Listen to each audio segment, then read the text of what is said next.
All right, let's get right into things. Day 3 of preparation for COA, going through the Chinese teams, and today, two very, very exciting matches coming up, and specifically this first one is going to be very, very relevant for believe it's Group B, but it's the bracket that before you is in. Their first match, I am 99% sure, is going to be against TE, and that is exactly one of the two teams that we're going to be focusing on first today in GR versus TE. TE is a new team. They were made up of, I think it might actually be rebranded GW, if I'm not mistaken, or at the very least they did take members from GW when creating TE, but it was a new team that just entered IVL this year.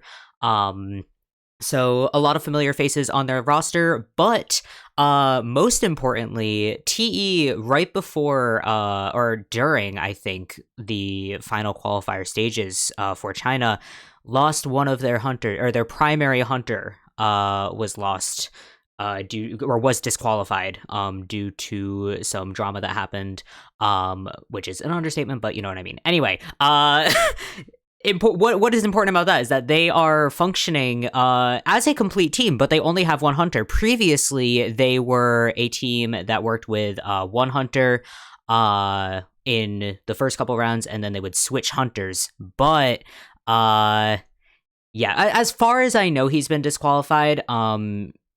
But yeah, I'm pretty sure that Anya is no longer playing. I think he might still be on the roster, possibly, but I think it's probably English Twitter being behind, because I actually should double check, but I'm pretty sure, yeah, they do still have Super Rich on GR roster, and Super Rich did retire. So yeah, they haven't fully updated the lineups for whatever reason, but yeah, Anya is no longer on TE. TE's only hunter is Pepe. So getting into things, it looks like GR is going to be hunting round 1. So right away we are going to see, well, Pepe is a round 1 hunter. So this is best of 3, meaning that the effects aren't as drastic as they have. Oh, that's cute. Hello.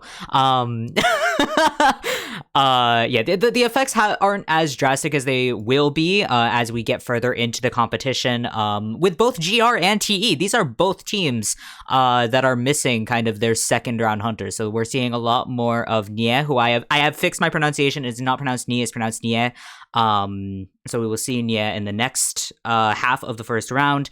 And from TE, we're going to see Pepe coming up. So these are both teams that were working with a round 1, round 2 hunter, who have now been reduced to just working with a single hunter. And now that's fine. Talking about hunter strategy and talking about kind of what goes into, making a team, because I think something else that a lot of people kind of miss when it comes to tournament is that it's more of a strategy game than regularly playing IDV. There's a lot of external thought. It's why these teams have coaches in the first place. But there's two ways to kind of go about it, where you can either have one hunter that goes through, and the top teams do this. Like, GG pretty much only uses Xiaoma. Wolves pretty much only uses Choai. They have other hunters on their team, but that's a backup just in case. They have their primary hunter. Primary hunter can be used. Fettel in Japan only has Hasha for the most part. So teams can function with having only one hunter. We see this with Before You as well. However, working without a backup hunter at all can be risky, because the moment that something happens, you're you only have one hunter, and you only have one hunter, and there's nothing that you can really do about it. Now, this can be for better or for worse. It can also be a huge adjustment for hunters to play more rounds than they're accustomed to, because a lot of the time hunters just will not have the character pool in order to do that effectively.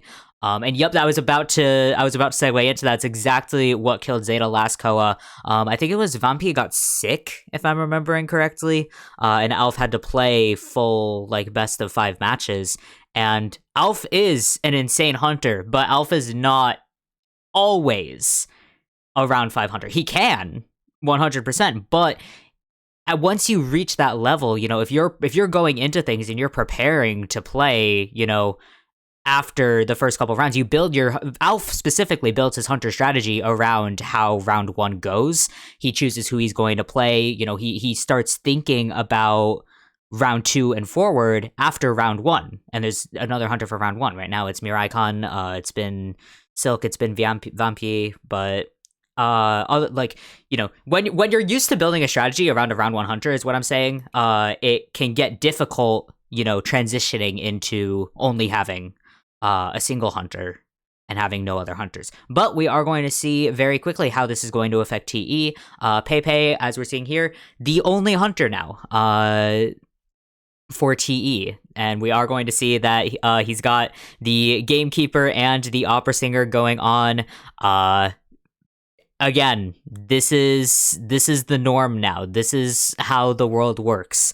Gamekeeper and Opera Singer are the upcoming meta, which has just been so fun to adjust to, but it's also kind of brought in a third variable into the mix where a lot of, you know, obviously these hunters know how to play Gamekeeper, but playing Gamekeeper on a professional stage, playing Gamekeeper in tournament, not just in rank, not just in quick match, not just in customs, it's a different environment. And watching hunters sort of adjust to the changes in the meta, and I know like that is kind of what I've been focusing on for the past couple of streams, but once again, that's going to be hugely important coming into this match because, you know, it's such a big adjustment. And I don't think there's been one as drastic. Breaking Wheel meta was pretty much it came into being kind of at the same time as Opera Singer, where it was like at the start of the season, but Breaking Wheel meta lasted through it lasted through until COAVII, where it really started getting knocked down. We are going to see that Leo's Memory is going to be our first map. Pretty neutral map, honestly. It's not a great map for hunters, which does give the survivors a little bit of an advantage. But there's definitely, you know, you can get caught out in the open pretty easily on Leo's Memory. So it's a survivor-sided map, but it's not as strongly survivor-sided as something like Sacred Heart Hospital. It's mostly just survivor-sided out of convenience and out of the fact that there is a factory with those two stories. But there are several hunters that can get around that. Now, we will very likely be seeing Opera Singer, so operating under that assumption. It's, you know, operating under the assumption of Opera Singer, and clearly GR is also operating under that assumption. We're going to see Lucky Guy and Gardner locked in first. Pepe opting to ban Explorer and Perfumer. A little bit interesting. I'm almost surprised to not see the Gardner in there. It does kind of make me wonder if we're going to be going for something more like a Gamekeeper. Gamekeeper actually is very effective against Gardner because, well, depending, it definitely takes a lot of strategy, but the fact that you can use the hook to break the bubble can be very, very helpful in a first chase situation. Now, Pepe banning the Antiquarian, allowing GR to lock in the Seer. That could be very big for GR's team synergy here, having the Seer on the team. If we are looking at an Opera Singer, you know, Seer can struggle a little bit just with the timing against an Opera Singer, but Seer is very, very strong, obviously, tends to be on the ban list for a good reason. Pepe, final ban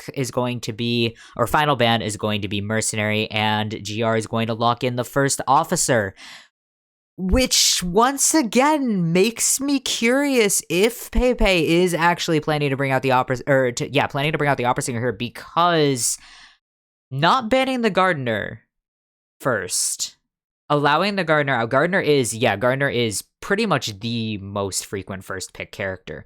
Now banning Gardener does mean that it gives GR more options in a sense, because Gardener's off the table, which means that, you know, they can lock in somebody a little bit less dispensable as their first couple picks, but it also it takes her off the table no matter what. But I feel like not banning the Gardener means that you're less afraid of the Gardener than you are of a Perfumer, which is interesting to me. Now, Pepe could just, you know, prove me wrong completely and play Opera Singer anyway, but between that and the fact that Mercenary was banned here instead of First Officer is a categorically better rescuer that against Opera Singer specifically, just because of Mercenary's chase potential does get very dramatically handicapped by Opera Singer's infinite dash. Now, yes, we are going to be locking in the Opera Singer, so scratch that entire point. I stay hopeful. I stay hopeful that we are going to see not necessarily hopeful, because I don't, it's give or take with hope, because on one hand, we have been dealing with round 1 Opera Singer for a very long time now. However, Opera Singer getting nerfed as drastically as she had isn't great for the overall kind of hunter ecosystem. So the less Opera Singer round 1 picks that we see, it's kind of like an environmental indicator of something being wrong. The fact that we're still seeing Opera Singer picks is good in that sense. But I don't know why I'm talking about this like it's like biology, but yeah. Anyway, getting into the match at hand, we're heading into the first half of round 1. No points on the board yet. Pepe is going to go with a very traditional Persona web layout here. We're going to have Blink as well as Detention and Trump card. For GR here, we are going to go with the double tide as well as no borrowed time on Lucky Guy. We're going to have Lucky Guy carrying Broken Windows and Tide Turner. A bit more of a traditional strategy here against Pepe. So GR really not taking any chances here, going with the double tide turner, going with no borrowed time on AK just to have the maximum amount of kiting potential, as well as being able to act as a secondary rescuer. So yeah, very exciting stuff there. I do like it when they go a little bit more defensive with the Survivor Persona webs. I find it fun to watch, but heading right into things, it looks like AC is going to be our first target here on the Seer. Yeah, that is the Seer. So yeah, that not a bad first chase here, but it looks like Pepe actually going to turn around, not wanting to deal with the factory. We're going to send the dash into cooldown, a little bit of a misjudgment on the shadows there, and heading right for first officer. This is a little bit risky here, and this is exactly what GR is looking for with this rotation. Beautiful palette stun. My bad, that's Lucky Guy. I got confused with the pocket watch. But either way, still not a great first chase here. We're going to see Pepe changing targets once again over to Gardner. I do wonder who Pepe is looking for at this moment, because we're spending a lot of time here. Pepe not going for the hit, wants to wait for the bubble to pop. It should pop about now, so Gardner is bubbleless for the time being. Pepe using the opportunity to get the first basic hit in the match. We're over a minute in now, or passing a minute in as we speak. Cyphers are looking pretty healthy, but with the blink, that is going to be Sazai down. So nicely done there. A little bit over a minute in. Cypher Rush, this is definitely, we're looking at about a draw trajectory for these Cyphers so far. Wasn't a bad down here. Cypher progress is a little bit spread out, but it's a matter of whether GG is going to be able to kind of return to those Cyphers and pick up the remainder of the decoding progress. But right now we're about, I would say, at 2-3 Cyphers remaining. It's just distributed out among 4 Cyphers, which, again, but we're going to see a few shakes of the pocket watch here just to trip up Pepe, but unfortunately not able to bait out the hit there, and Gardner is going to take a hit immediately. Not the end of the world, though. Tide Turner does grant a lot of time for GR to kind of recover here. We've got, I think, yeah, still several seconds left on it. And that chair is going to be broken right before Gardner goes down. And Pepe looks like is just going to opt to use a different chair, not even going to bother to fix that chair. There's plenty of rocket chairs in the area. And yeah, that is maybe the thing with leaving that chair broken is that it could potentially come back to bite Pepe later. But with First Officer not having taken a hit in on that rescue, we're still looking very, very good here for GR. 4 Cyphers remaining, almost 3 Cyphers remaining. We got a Cypher at 95%. First Officer taking a hit there, but really only serving as a distraction as AK is approaching the chair. We have a pocket watch as well as a perfume here from AK, and obviously still Tide Turner. Perfume in action here is going to let AK possibly stick around for another body block, but it looks like Pepe actually trying to just get that hit in there. Hasn't lost sight of Gardner, though. It's a bit of a risky maneuver to try and get that second hit, but that is what Pepe needs to do. A little bit risky, but it will pay off just to get some damage across the members of the team and make it more difficult for them to kind of continue to come and rescue. You know, it's about snowballing. It's about ensuring that come endgame, they've wasted all of their resources and they can't catch up. But Sazai doing a very good job running Pepe around here, and the owl coming in to allow Sazai to transition back over to this pallet. Pepe still not breaking it, is just going to continue the chase. We're going to break it now though, but a lot of time here spent trying to get this Gardener down again.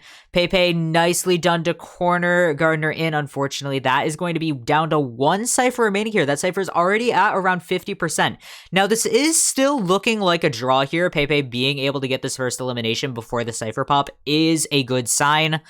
But again, you know, that's still a draw here, and we are possibly a draw. Pepe has switched to teleport here, is going to teleport to that final Cypher. It's a matter now of whether AC is going to be able to transition away in time for them to pick up the decoding. Does look like Heart is going to heal. Looks like AK might be helping out with that. And AC taking a hit here. We still don't have a second Owl, but that should be on its way sooner or later. And unfortunately, just not able to come back in time. AC taking the hit there. Heart is still back to full health, though. So this can mean that First Officer can come in for the rescue. It also means that AK could come in for the rescue, but it looks like, yes, they are going to leave Lucky Guy on the Cypher. We do have accelerated decoding in place, though, despite the fact that they have been forced to start a new Cypher. Not the end of the world here for GR. And as we can see, that Cypher is moving fairly quickly, except it looks like AK is moving away from it, heading towards the chair potentially as Heart takes this kite. Nice pallet stun there from Heart. Very good discipline just to kind of hang around that. AK heading for the chair. It's not going to be a before half rescue though. So that this could get a little bit problematic here. AK just kind of hanging out around the chair. But neither of these ciphers that are, neither of the ciphers that have been started here or worked on are still being worked on. But AC is going to be rescued. Heart barely avoiding the terror shock there off the vault.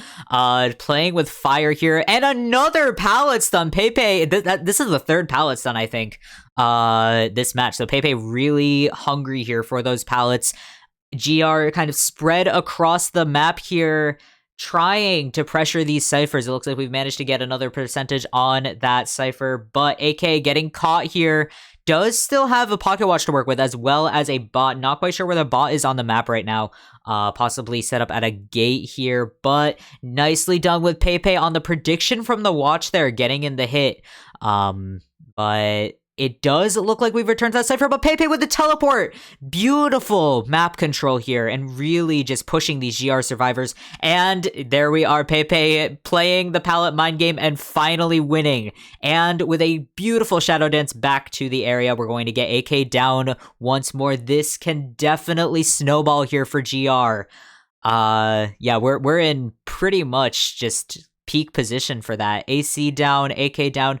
Heart is running around the map here, only has a syringe to work with.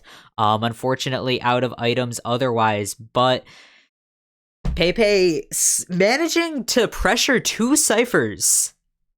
Managing to pressure two ciphers here, all the way across the map on a map like Leo's Memory is just incredible work here from Pepe. And that's going to be AC sent back to the manor. We're down to two survivors remaining. Cypher is nearly primed, but I would say we're looking at probably a 3-man elimination here. With the Cypher pop, that does give GR a little bit of better chances. Pepe does have teleport and cooldown for another 30 seconds as well. Exit gate is being opened, but Heart unfortunately not quite near the dungeon. Pepe getting a little turned around though. Heart can rotate back towards it. This could end up being a draw after all. Yeah, Pepe changing targets here, not staying on Heart, I think is likely going to secure the draw. Pepe having lost Heart, looking for dungeon, and Heart is right over it. That is just an unfortunate misplay. And yeah, just losing that control. And that is the thing with Opera Singer. She is such a precise hunter. that the moment you lose focus, the survivors are just going to run in circles around you, and that is exactly what GR managed to do. That Cypher, the Cypher pop being just out of nowhere like that, I think really scared Pepe, and having a teleport and cooldown as well. Yeah, just being caught off guard like that. Just incredible work there from GR to kind of keep it together. Looking at the stats here, I want to see those pallet stuns. Yeah, we've got 3 pallet stuns, 2... Oh, yeah. Okay, there we go. We got 3 pallet stuns, 2 there from Heart and 1 from AK. Pretty nicely distributed decoding progress, and a 71-second containment there from Sazai on Gardner. Really just nicely done. The second redemption kite, I feel like I'm not giving GR enough credit here. With obviously it was Pepe kind of misplaying that end game here, but Sazai's redemption kite as well was just absolutely incredible. So yeah, very, very nicely done here from GR survivors, and Pepe for nearly bringing it back around. Like that came, if Pepe had stayed on Heart, that would have been a 3-man elimination. But he just got a little bit too greedy, wanted to camp the gates, but gates were more than already open. And I think Lucky Guy did have the bot set up at the gate, and that was a big part of it. Lucky Guy didn't have to go decode the gate after popping the Cypher. The gate was already being decoded, despite there being only 2 survivors on the field. And I think that that's something Pepe didn't really expect and wasn't really compensating for. That's exactly it. That's why he thought he had enough time to go to the other side of the map, because Lucky Guy wasn't supposed to be at the gate yet, because Lucky Guy had just popped the Cypher. But yeah, that is that's just unfortunate. That's just absolutely just a little bit unfortunate. It is still round 1. It's still round 1, game 1. So not the end of the world here at all for TE. A draw in round 1 is not a bad result. I'm kind of blowing it out of proportion there. But it's a neutral result. The fact that it could have been a win here for TE, absolutely. But it also, it could have been a win for GR.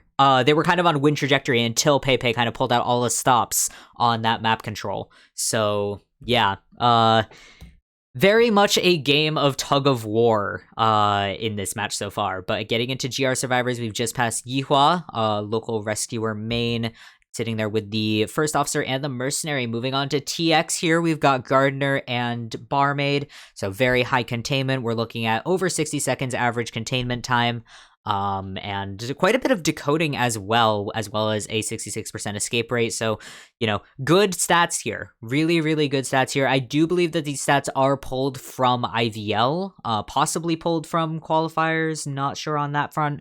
But yeah, I mean, just great stats here for TE. Libao here with the Embalmer and the Coordinator. And yeah, we're looking... Obviously, the escape rates are going to be, and the win rates are going to be pretty on par with each other, just because, this is a team. But yeah, I mean, over 60 seconds containment on multiple members of the team is a good sign. That's a very, very good sign. I have seen what yes on Twitter. It's my favorite part of COA. Apart from like the tournament itself, is the just watching the teams travel to the venue and like get to interact with each other. There's pictures of Xiaoma and Alf going around. I think Xiaoma actually gave Alf a little like panda pet, or like a little stuffed animal. It's very cute. But yeah, it is a capybara. I was about to say that. It's awesome. It's awesome. I'm just very excited for this COA. I really am. This is the first year that I've really kept up with it. I mean, like I've been keeping up with COA for the past few years, but I haven't I've been watching it obsessively this year. So it's It's very fun. And here is Nia here with the Gamekeeper and the Opera Singer. Sorry for focusing primarily on Hunters. Unfortunately, I like Hunters. We're seeing 3 average eliminations here, 40% for elimination rate and a 60% win rate. That is not bad at all. And yeah, just still watching. Nia is such a fun Hunter to watch, honestly. Because he knows what he's doing with that Gamekeeper. And just, it's so exciting to really see like which Hunters are embracing the new meta. And I think the most interesting thing about Nia over the past few streams is just kind of learning, or it really puts into perspective, I think, how good these teams are. Because Nia is not a bad Hunter at all. Like, Nia is a very, very strong Hunter. The survivors, though, are also strong, and that's been what's getting in Nia's way. Not the fact that he's a bad Hunter, but the fact that the survivors are just outplaying him, and that is something, you know, that is what you have to keep in mind as a Hunter. But you know, and I've said this before, but like I do feel bad because by virtue of going through the last appearances of each team, you kind of scrape the bottom of the bracket. So we're seeing a lot of GR and a lot of ZS.Lin just kind of, you know, losing a lot. But they're still playing incredibly well. And yeah, both of these teams, and that's why I was kind of talking about at the start too, is that both of these teams are like, they have the only Hunter that they have is their former round 1 exclusive Hunter. So it's an interesting shift here. Because a lot of the time, like, you will see kind of the round 2 Hunter gets put into round 1. But this is the round 1 Hunter gets put into round 2. So it's interesting to kind of see that the evolution of the strategy. But kind of got the ban picks are getting away from me here. We're going to have TE locking in Acrobat, Coordinator, First Officer, and finally rounding us off with the Patient. We're going to have Antiquarian, Embalmer. Embalmer is an interesting first ban here. I would say that's definitely trying to kind of nip TE strategy in the bud, but or with trying to get an extra escape on the team. Embalmer has been a pretty common first round pick, especially with a draw in the first half of round 1. Embalmer's been a pretty common second half of round 1 pick, so I'm not too shocked about that ban. But yeah, I mean, it's an odd comp, but it's still a fully meta comp, which I think is which is a little bit ridiculous. But I think the main odd thing here, which isn't that odd because I found it odd last time, but the fact that it's happened multiple times makes it not odd, is round 1 Acrobat. I always get kind of thrown by, but thinking about it, we are on Leo's memory. Locking in the Patient and the Acrobat here means that you kind of you have 2 survivors that can really just take advantage of the factory, and that's definitely what TE is going to be looking for here. I mean, obviously, Patient and Acrobat are both very strong kiters in general, but having a little bit of support here from the Coordinator, a little bit of support and rescuing from First Officer, who is very strong against Opera Singer. Yeah, it's a very strong team here from TE, which is, you know, it's typical for round 1, but it's still just insane to me that even with the reworked ban system, you still get fully meta comps throughout the entire duration. But moving on, if I can start to decipher these, it looks like, okay, never mind, they're going to disappear before I get a chance to look at them, but it did look like Patient was spawning in Factory, if I was reading that right, which is a very, very strong spawn here for Huahua. And we're going to see pretty much a mirror of the previous match, apart from the fact all members of the team are going to have borrowed time, as well as, 3 out of 4 members of the team are going to be carrying broken windows. We don't have the secondary tide that we had in the previous Survivor comp.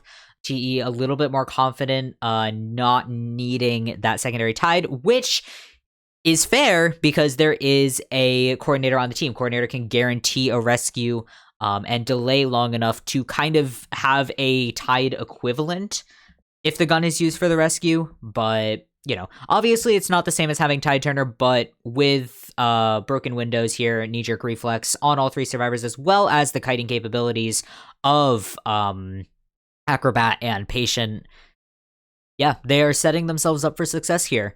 But heading into second half of round 1, basically, whoever wins, wins, whoever loses, loses, and if there's a draw, then we're going to remain tied. But that is how the story goes here. Nee getting a little bit caught up here, just kind of looking through the shadows. It almost looks like Nia is looking for an explorer, but no, it's just getting a little bit turned around. Yihua giving tinnitus, but it looks like we are going to move on to the shack-ish. We're heading for this middle.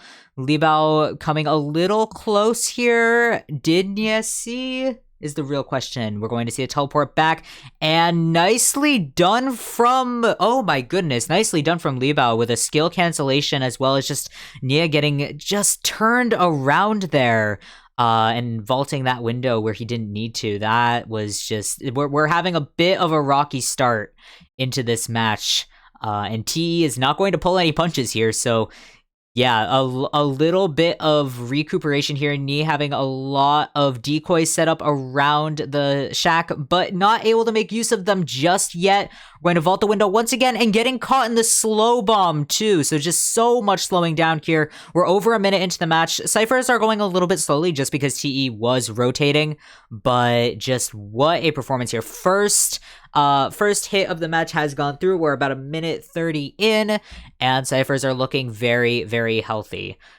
And Li Bao now has full range of the factory to take hold of. And Blink has been used here, but unfortunately, Li Bao just getting a little bit caught in the corner here is going to be our first down. Now, this is at 5 ciphers, but it's basically 4 ciphers. Ciphers are moving a little bit slower than I would say TE would like, but the gun coming out here, TX was decoding in the middle of the factory, and yeah, is just going to get caught in that blast. That is so unfortunate. And another firebomb coming out here just to cancel those skills once again. Li Bao is going to go ahead and die in a corner here, but quite a ways away from the chair. If Li Bao has max struggle speed, this could be absolutely detrimental to Nie. But yeah, it looks like we are going to be able to safely make it to the chair at 3, basically 2 ciphers remaining here. We've got, we haven't started our final cipher, so once again, ciphers are slightly behind there. We are going to open our final cipher, but we're at 1 cipher remaining and change, to put it a certain way. Yihua heading in for the rescue, looking to get it as close to the line as possible, but with a hit, we are going to be able to get that rescue off cleanly before half. Li Bao is going to get hit right away, and we don't have a second Tide Turner, so TE is going to have to be a little bit more careful, especially since Coordinator's gun was already used. However, ciphers are looking continuing to look very healthy. We've got 2 ciphers remaining now. Double down on the rescue as well. And Yihua is actually going to visit a chair. This might have been a little bit of an overextension if Nie has lost where Li Bao fell, which it's starting to look that way. Li Bao remaining inside of that factory, and First Officer has a much longer chair time. So ciphers still chugging along here, but yeah, it's I would say Nie should have stayed on Li Bao, because yeah, we're going to head back looking for Li Bao now. Yihua is just going to go ahead and sit on chair for as long as possible, though, just waiting for these ciphers to be primed. First Officer, again, does have a particularly long chair time. I think is it a 10% slowdown, if I'm remembering correctly. So, any little bit counts here, especially just to drag out that chair as long as possible. We're going to see Li Bao actually heading for the rescue here, And yeah, just going back for this chase. We've got Final Cypher primed in about half a second. 4 survivors still remaining on the field. Liu Bao not quite taking the chase yet. We're back on Yihua, missing the hit here. Cypher is primed. Terror Shock to get the down, but Yihua is just going to get right back up again as that Cypher pops. We're looking at, I would say, a 3-man escape. Nia changing targets. That gate is going to be abandoned here from TX, but the other exit gate is well on its way. Nia does have teleport, and it looks like that is going to be used here. Gate is open, but Huahua forced to hook away from it. Does have full use of this area. Is it 20%? It might be 20%. I thought it was less than that, honestly, but why not power creep Merc? Anyway, Huahua just taking this chase in the corner here. Second hook has been utilized, or third hook. No, yeah, we are out of hooks here.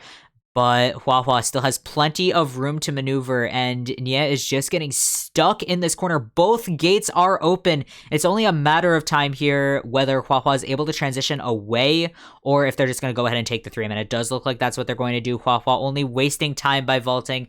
It's going to be an immediate surrender, and yeah, that is it for that match. But what a wonderful for TE here. 3-man escape. So it's going to be 1 point to GR, 3 points to TE. But yeah, that would, all all that being said, just the rotation in early game here from TE was incredible. There was no good target here. Best case scenario, I would say maybe Patient, maybe Coordinator, but you still have the gun to contend with. But really, chasing Acrobat in the shack and being kind of stuck in chasing Acrobat in the shack was just not a good first chase, and that really just did not do Nia any favors heading into the second half of that. But still only round 1. That is going to be round 1 for TE. Going to put us at, I believe it's going to be 2 points. Yeah, it's going to be a 2-point deficit here for GR, which is very, that is not hard to make it back around with. Match is never over until it's over. But with that, we're going to head into the second round. If I can get my timestamp right.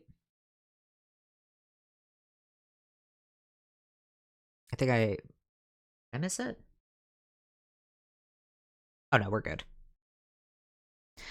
Yeah, heading into the second half of the second round.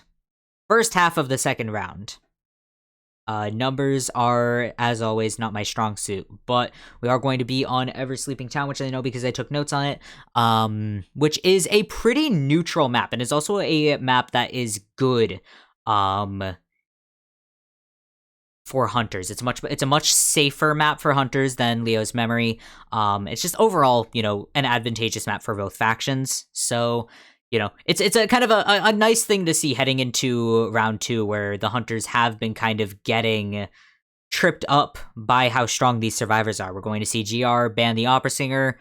Pretty, predictable on that front. Pepe is going to ban Aeroplanist first as well as Priestess. So GR could lock in a Seer. We're actually going to lock in we're going to lock in Antiquarian and the Seer. I was going to say maybe they'll lock in Seer or Antiquarian. We're going to go with both here. Just really looking to get a strong lead in the second round. It's a little bit risky, bringing out 2 kind of heavy hitters as your first 2 picks, but it does prevent them from being banned in this round. It does mean that they're going to be banned if we make it to a round 3, but at this point, GR does need to make a big statement. We're going to lock in the Mercenary as well. Under the impression here, I would say that Pepe is looking for, this works. I would say less so Mercenary, and that's what's kind of pointing me towards Dream Witch, but Seer and Antiquarian are still both very good against Gamekeeper. Mercenary as well, but the problem with Mercenary is chip damage. He is weak to chip damage. And to round out our lineup here, we're going to have a Toy Merchant, something that I am sure everyone is very happy to see. But still, just such a strong survivor to have on Ever Sleeping Town. You can never really go wrong with a Toy Merchant. She's strong on any map that has levels. I want to see her more on Leo's Memory. She is very strong on Ever Sleeping Town. She's very strong on Lakeside, Chinatown. Yeah, any map that has levels and buildings that you can play with is a map to bring Toy Merchant on. But yeah, very exciting to see GR lock that in. I would say they're looking for a Dream Witch, which would mean that Pepe is going to be more inclined to play Gamekeeper. But yeah, I mean, I guess it's always in some sense a toss up here between the meta. Now the meta is obviously very small. We could also see Nightwatch. We could see Lizard, I guess. Hermit as well. But again, Pepe's roster is pretty much, I think, primarily at the very least, Opera Singer, Gamekeeper, I think Dream Witch. But yeah.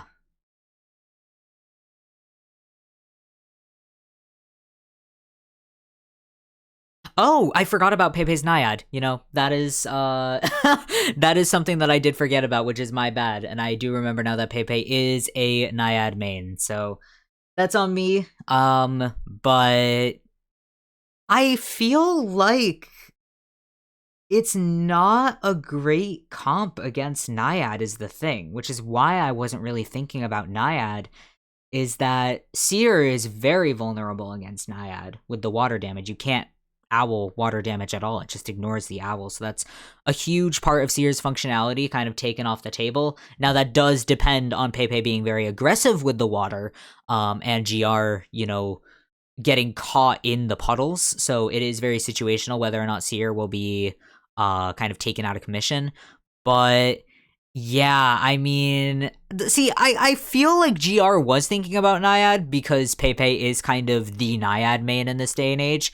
But yeah, I mean, that's a little bit risky. I would say Antiquarian is the scariest person on this team right now. Antiquarian, a little bit Mercenary. But with Pepe having Insolence here, the dashes aren't going to last as long, or be effective for as long as they would be otherwise. And Toy Merchant can be difficult, but there's only so much that you can do. I mean, the main utilization of Toy Merchant here is going to be just stay in the air out of the water. But there's only so much that you can do. And it's really up to Pepe there to kind of take advantage of where these survivors are a little bit weaker against Naiad, and just kind of blow that up and capitalize on it. But getting into the match here, TE has the advantage. So if Pepe is able to, if Pepe is able to 4-man elimination here, that would be incredible for TE. But any winning result is going to be a huge boost in TE's book. And on the flip side, if GR survivors are able to succeed, that's going to be huge for them. So really pulling out the stops here in this second half, and we're going to see Antiquarian take the first chase. Now, Antiquarian is the scariest person on this team because there's not much that especially a no-presence Naiad can do against an Antiquarian, because she can kind of do everything. She can transition kite. We're going to see AK getting right out of the area, but missing the window there on the stun. So we're going to see that basic hit come through very early. We're about a minute into the match here. Pepe looking for the water, not quite able to pull it off just yet, and AK coming in with the flute. That's going to be a beautiful disarm here right in front of the tram as well. And the owl being baited out here, Pepe kind of doing a low effort blink bait. But nicely done there. That pallet is not going to do anything. Pepe does in fact have blink. So yeah, a little bit of a slowdown. I would say that it's just a little bit unfortunate to chase an Antiquarian first because there are the stuns to contend with, but AK did make quite a few mistakes. They're not going for the stun early on and allowing that basic hit to go through with the high water was just that was a pretty big misstep in this first chase. But we are going to be at 4 ciphers remaining. GR taking their time coming in for this rescue. I would say right now the strategy is to give Pepe as little presence as possible. You do not want to deal with a full presence Naiad before you're ready to do it. And with that insolence coming in play, that is, yeah, it's going to be a pretty big contender in the later stages of this match. 4 ciphers remaining, almost 3 ciphers. Beautiful rescue there from Heart, and nicely done, not getting doubled down here. AK taking the chase once again, is getting in the water a little bit more than is comfortable. But missing the stun and missing the stun again. Pepe not being as close to the wall as AK would have liked, but and Pepe getting hit by the tram here. Well, I mean, not the most detrimental tram hit. I would say Pepe likely did that at least a little bit on purpose. For, you know, it wasn't the end of the world. It's a little bit of a this might as well happen moment. Where AK is going to just kind of hide inside the tram and be down no matter what. So yeah, a tram hit to kind of keep things light. That is going to be our first elimination. Now ciphers are looking okay here, and GR can definitely continue to play this for a draw.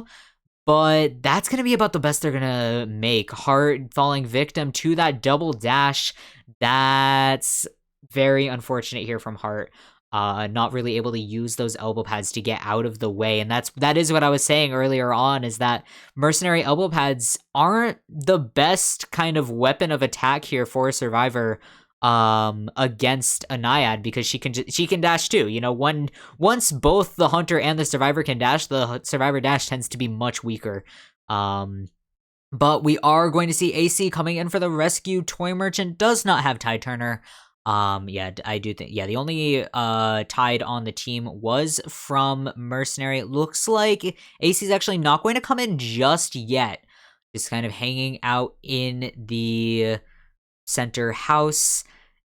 This is honestly not bad for GR. Definitely much better than it could be in this situation. They have been able to get a lot of cipher progress on the ground while Heart is shared, which is, once again, you know, this is why getting the rescuer can be a little bit risky. But nicely done with that double hit there from Pepe, getting AC down here, and we are just gonna have to go for the chair because that cipher is nearly primed. Pepe also going for a closer chair to the cipher to allow him to pressure more. Great decision making here. And Cypher's not quite primed. Pepe going to go ahead and water off the Cypher again, looking for the double hit on Heart here. Not quite able to get the water off, but yeah, that is going to be a down. But Seer playing with fire there to get that Cypher primed. Nicely done there, not taking the water hit. And that's going to be a 3 survivor endgame. I would say we're still looking at a draw though. We're still looking at a draw just because there's not much these survivors can do. Heart as well taking the water damage. Pepe doesn't have any kind of trump card, cannot switch to teleport here, but is just going to go ahead and switch over to the far gate here. AC taking the chase into the corner house, which I would have stayed on Heart here. Heart does have another elbow pad, but Mercenary can't take delay damage, and he is dead on chair. So this is a little bit more of a dangerous option, but I would say GR is just going to go ahead and take the tie for what it is. Pepe not going to be able to catch up to that gate before it's opened, and despite the fact that AC has another chair to use, there's no way that they're going to be able to make it with a detention Naiad to that chair as far away from the gate as it is. So a very, very clean draw here once again, which is great news for TE, and not the worst news here for GR, but definitely not good news. The problem with getting a tie when you're already behind by points is that it's the exact same result as the previous round, which means that, you know, you're still kind of operating in the same function. It's not as if either team has gotten less strong.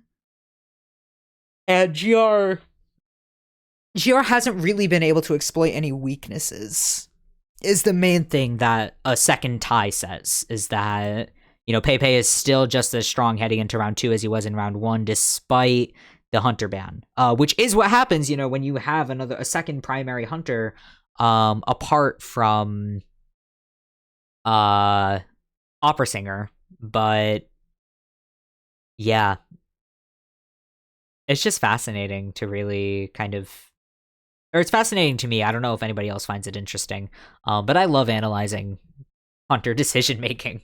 So anyway, heading into the second half of round 2 here, TE still has the advantage by 2 points, but because there was no change in the weight for the first half of the round, we're still in that scenario. GR has not added any points to their total, so pretty much a blank slate here. Nye really, really needs to perform here, because we are kind of going into this at a disadvantage. If TE is able to draw this match, we'll head into round 3, and TE will still have the advantage. But if TE is able to get another 3-man escape here, then that's going to be it, and that's going to be the match.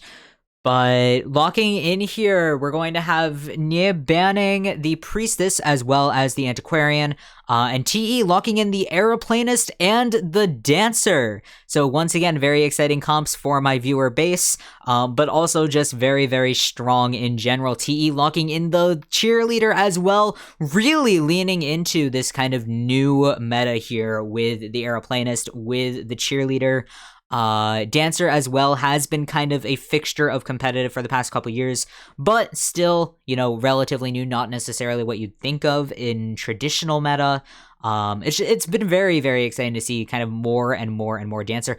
And Gravekeeper to round out the lineup. I do think that Gravekeeper was kind of Gravekeeper is one of Huahua's mains, if I'm remembering this. I think that we've seen Gravekeeper picks come through from TE kind of numerously, or more than other teams on average. But picking Gravekeeper here is suspicious, because not only were there no other rescuers banned, but there are other rescuers on the table. We're going to see that Nye's final ban was actually Novelist, and not a rescuer at all. But Gravekeeper being picked here means one of two things. It means that they're anticipating either, well, I feel like Gravekeeper's kind of an interesting choice, because if Nye goes Gamekeeper again, which is going to really, really start messing with me and my ability to kind of announce the action, because we're going to be dealing with Gravekeeper and Gamekeeper.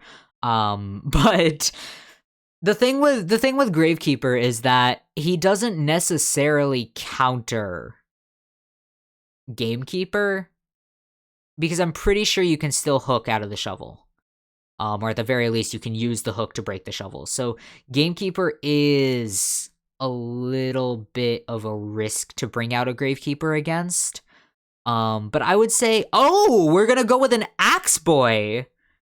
It's kind of the GR special going on here. I did not know that Axe Boy's animation is cool as hell. I never actually saw that.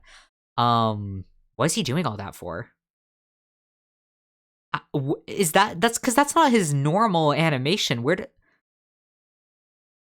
Sorry, that threw me off completely, because they usually just use, like, is that his tap animation? Because I thought it was just like the wiggles in the head. That's so funny. Yeah, because they usually just use like the normal, like, standing there showroom idle animation. But yeah, Robbie was busting the moves. But heading in though, I feel like Gravekeeper may have been specifically for Axe Boy. Even if you can soul hit, obviously, out of the shovel. It's much harder to aim against somebody who's going significantly faster and also underground. So yeah, I would say Gravekeeper was picked in an effort to kind of be a more difficult target here against Nye. But yeah, bold choices on this team comp here. And I would say not the best comp to bring out an Axe Boy against. I mean, you have Axboy's strength is slowing down survivors in order to, take advantage of Axboy's speed. All of these survivors are fast, is the problem. You have Aeroplanist, obviously, with the jetpack. You have Cheerleader, obviously, with the dash. Dancer with the boxes, and the pirouetting as well kind of works as a pocket flywheel. We are going to see no flywheel here, which is a little bit weaker, but we do have double tide turner running on both the Gravekeeper and the Aeroplanist. Yeah, I feel like Gravekeeper it's an interesting choice for TE. I would say that, like, Gravekeeper is the weakest link here, which would be, I would say, why they went with the double tide turner. But yeah, I mean, it's gonna be very hit or miss here for Yihua specifically. But heading in, everything rides. Nia needs a draw here. Bare minimum, Nia needs to draw, because if TE is able to win this, that will be over. And GR at the very least wants to be able to make it to round 3 to have a hope of bringing things back around. But Li Bao looks like we are going to be going for the first kite here at a bit of a repeat of last match. I would say Li Bao is not the individual that you want to chase first, especially on Cheerleader. Cheerleader, as you can see, we have 2 dashes already queued up, and a great amount of distance as well being broken by this Cheerleader. So Nia is catching up here, looking for the soul hit, not quite able to line up just yet, and Li Bao is going to use the first dash. Nia is trying to catch up. Looks like we are going to try and get in the way for the Cheerleader's slowdown, but nice work dodging that soul hit here with slow box as well to get in the way. 2 slow boxes, actually. That's my bad. Yeah, 2 slow boxes placed in that area. Nicely done on the support here for TE. And Li Bao is going to be able to transition all the way into the graveyard. So just taking Nia on a walk clear across the map. And we are just now getting our first hit. First Cypher is about to pop. We're 1 minute and 30 seconds into the match. At best, this is going to be a draw. And Nia taking the long way around, I guess, to lock. Yeah, we don't have confined space. So Nia taking the long way around there. Going for the soul hit. Unfortunately, that's going to be missed. And Cheerleader is just going to be able to continue to take this kite. Blink coming into play here. And Li Bao is going to go down, but not after a nearly 2 full Cypher kite here. Cyphers are once again looking a little bit on the slower side. That is because of Gravekeeper. And it's nothing that can't be kind of recuperated from. But heading into the later stages of the match, accidentally taking that tree down, that's a little bit of unfortunate, kind of, I guess, coincidence there. Axboy can only place a certain amount of trees on the map. As soon as that maximum is reached, the starter trees are going to start to fall down. That's exactly what happened there. It just happened to be a very conveniently located tree. Oh, that is a little bit unfortunate there. Hua able to get a clean rescue. Li Bao did get farmed immediately, but we still have a second tide turner in play from Yihua. Gravekeeper as well is generally a better second rescuer when you have a double tide situation, allowing, the sort of off rescuer to go first and then having the main rescuer come in second does mean that Cypher Rush gets a lot easier in the later stages of the match. But basement is here, which is very, very good for Nia. Yeah, having basement here, it's not always advantageous to chair in basement, and I feel like TE can take advantage of this and just not rescue Li Bao at all. But it does look like I think that was the stream itself, buffering. But yeah, Yihua and Hua coming in for a double rescue here, really looking to keep Li Bao alive, and Hua actually using the hover there to try and delay Nia even further. That's gonna be a soul hit though on the yeah, wow, that's going to be a soul hit to down Li Bao here. But breaking that pallet, we're going to see the Cypher pop. Li Bao did not take a second hit, I don't think, So I guess we will find out in a matter of seconds once that tide turner runs out. Yes, Li Bao did not take 2 hits there and is just going to go down in the back here. But Nie does not have teleport. Only detention and insolence here. All of the other survivors are at the open gate. That's going to be in second 3-man escape here for TE. Just what a performance there from TE survivors. And really, you know, what this shows is that TE survivors are really, really the linchpin of the team.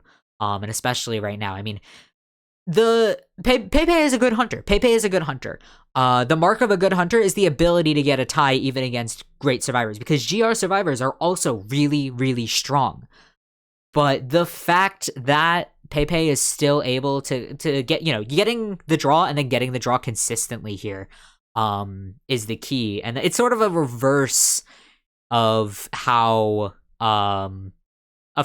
survivor strategies tend to go. What is happening here? It's a reverse of how things used to be, where, you know, it would be survivors, if they can scrape a draw, that's great, and then the hunter will kind of clean up the rest, you know. TE survivors really coming in, not as a cleanup crew here, but as just a buffer. And that's really the important thing. You know, you have both factions can carry their weight, but if one faction can go above and beyond, that's enough to win. And especially with such a strong survivor team there. So yeah, TE definitely one to look out for. I would say, I think if Before You is in top form, I think that it's at the very least going to be an interesting match this Friday. It's going to be interesting, bare minimum. But TE definitely looking really, really strong heading into the later stages of the match. But that being said, it is time to move on. In about I'll take, you know, 2-minute break here to head into MRC versus ZS.Lin. Don't go anywhere, but do go get water, take a bathroom break, etc. And I will be right back with you as soon as I get my timer set up.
All right, and we are back for the second match of today. It's going to be MRC versus ZS.Lin once again, or yeah, ZS.Lin once again, but MRC coming for the first time in quite some time. I think I haven't streamed them since IVL, so I forgot to fix the score numbers again, so we're just gonna ignore that while I go ahead and take care of that. But the main thing about MRC as a team is that their survivors have, I would say it's not unique, or it's not as unique anymore, but like MRC is one of the first teams to bring out like Lucky Guy and Perfumer this year, or this competitive season. So they're very fun to watch, and they bring out a lot of the unexpected. So yeah, they're a very strong team and a very exciting team. There we go. Fixing things and moving that into place. We're going to get into MRC survivors. We got Nanako that we're just kind of briefly glancing over while I fix my layout. There we go. Xiao Xiao coming in as our rescuer main with, as I was saying about those interesting survivor picks, we've got Mercenary and Wildling here as Xiao Xiao's primary choices. So, Wildling, not something you see every day. Generally kind of a third string rescuer at best, but has his purposes. So definitely looking forward, or possibly looking forward to seeing him utilized. And to round us out, we're going to have Huasi with the patient and the acrobat. So yeah, and looking at the containment times here, we're seeing over 60 seconds average, over 60% escape rate average, over 60% win rate average. Just very, very strong survivors, which is, the kind of the norm these days. Strong survivors or survivors in general have just been becoming stronger and stronger and stronger. And it's an answer to the strength of the Hunter division. But yeah, I mean, JXY coming in here, 25% win rate. Now that does, it's not affected by draws here. But yeah, 1.75 average eliminations here. So we are looking at draws being much more common, which again, we saw just last match, Pepe drawing and drawing and drawing. Draws are not the mark, draws are not a bad thing per se. All getting draws means is that the majority of a team's strength lies in the survivor side of the faction. But yeah, I mean, MRC survivors are just a force to be reckoned with, in every way, shape, and form. So yeah, expecting big things in this round one.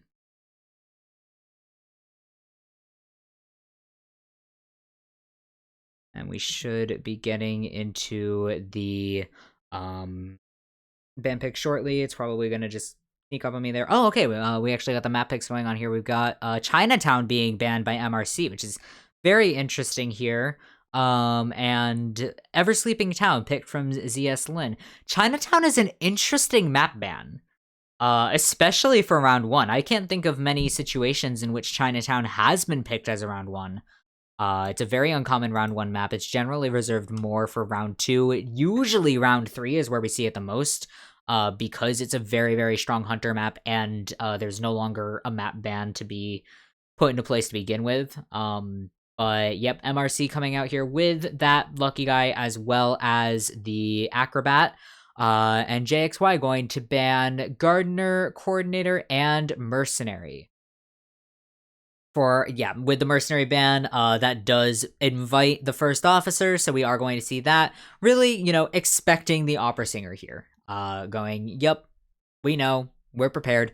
Because MRC was really one of the first teams. They were at the top of IVL for quite some time, because they were one of the only teams that was really solid against Opera Singer early on.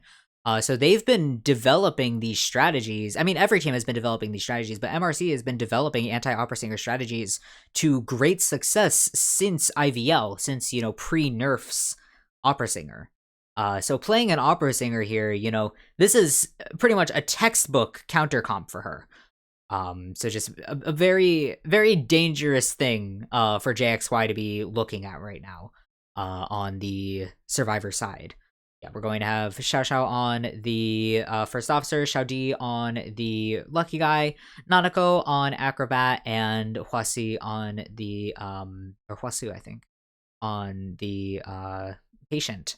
Which, yeah, again, very, very strong team comp here. Also not suffering from a great reduction at the, going into round 2, the band survivors are going to be Lucky Guy and Acrobat. You still have Patient on the table, still have Aeroplanist on the table, kind of to fill that niche, and Lucky Guy is Lucky Guy, Throwing out Lucky Guy, first thing is never a bad thing. Now, Lucky Guy does kind of come with the sort of drawback of being Lucky Guy. There's nothing that he does particularly well, but he does carry items, and that's about it. But those items include, perfumes, they include guns, they include, these things that are strong against Opera Singer, both in transition kiting, elbow pads, pocket watch, decoy. But it looks like JXY actually not going to go with the Opera Singer at all, is going to opt for the Wax Artist, which honestly, I don't disagree with this. I don't disagree with this at all. I love it when it is an unconventional pick for round 1. I don't think we've seen a round 1 Wax Artist in quite some time. Even this tournament season at all. Or no, I think we have seen a couple of round 1 Wax Artists, but not here. This is not something that I really would have expected here, but a very smart pick here, especially knowing that MRC and seeing that MRC is counter-comping that Opera Singer. You go, okay, I won't play Opera Singer. You don't want me to play Opera Singer? I won't. I'll play something else. And Wax Artist is very good on Ever Sleeping Town. Now, I do wonder if MRC may have been expecting something along these lines, because banning Chinatown is interesting. And banning Chinatown does kind of allude to the fact that MRC may have expected a Wax Artist out of JXY, because Chinatown is an incredible map for Wax Artist. Chinatown is possibly the best Wax Artist map. It's also the best map for, a host of other hunters, because it's a very strong hunter map in general. But Chinatown and Ever Sleeping are pretty much on par, so to pick Ever Sleeping, you still can go Wax Artist. However, Wax Artist does tend to struggle against very strong, coordinated, tight Survivor teams. So JXY really needs to be on top of things, pressuring the ciphers. There's a lot of cipher pressure that you can get off with Wax Artist on Ever Sleeping Town, because a lot of the ciphers are just in open areas. You've seen... especially last year, I think there was a lot of Wax Artists that were just, waxing off ciphers from halfway across the map. I think they have kind of reduced that a little bit now, but you can still do it pretty much. But that's one of the most important things here for JXY. And if he's not able to wax off the ciphers and really control this map, that's what it's going to come down to, is JXY's ability to control the map here and force MRC kind of into corners, into tight spaces, not allowing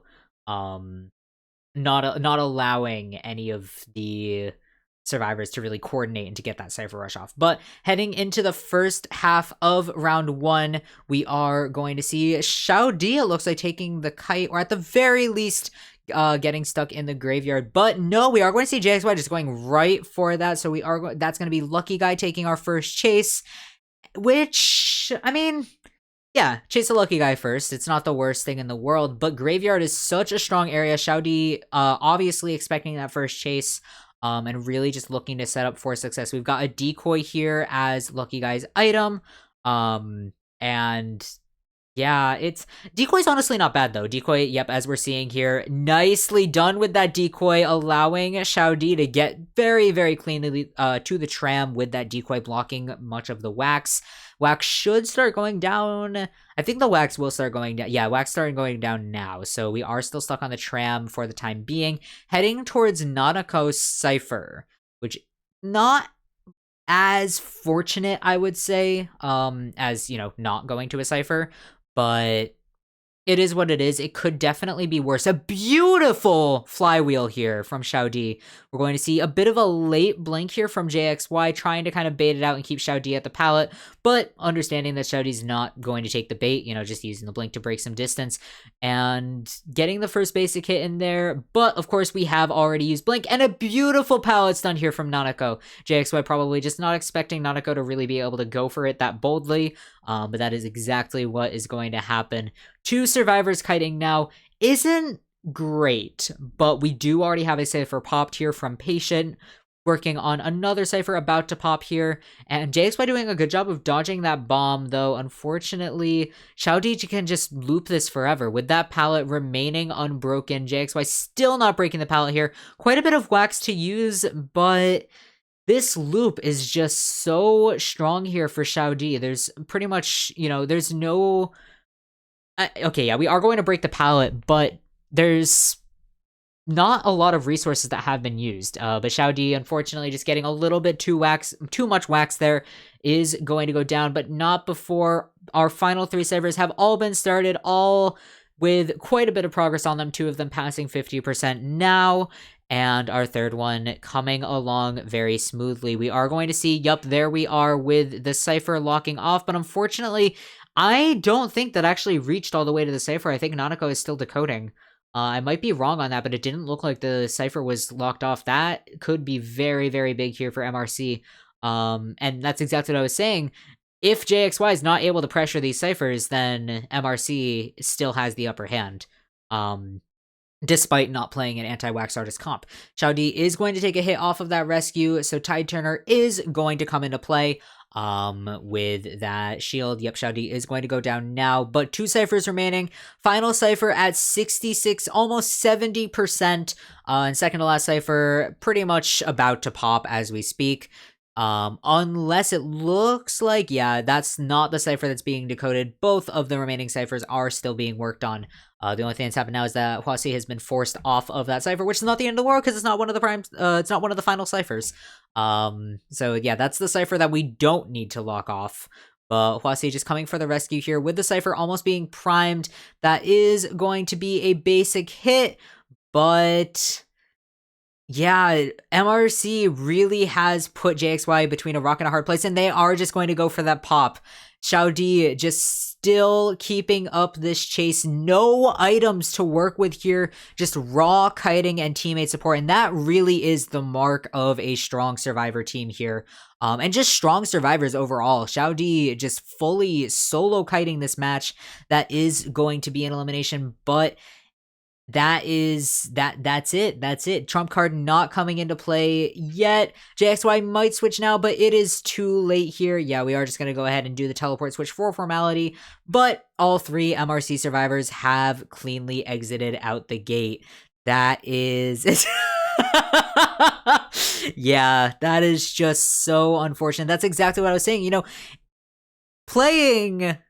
I feel like here's the thing. I feel like playing Opera Singer would have gone the same way, because the issue here was JXY's map control. It wasn't particularly Wax Artist, because we saw just last matches Pepe having insane map control with Opera Singer, and Ever Sleeping Town is really a map that you can map control with Opera Singer. The problem is that the map control wasn't happening at all, and MRC was putting enough pressure on that JXY couldn't do map control. So yeah, that is just, such a strong, just right out the gate like that from MRC. We're going to have 3 points there.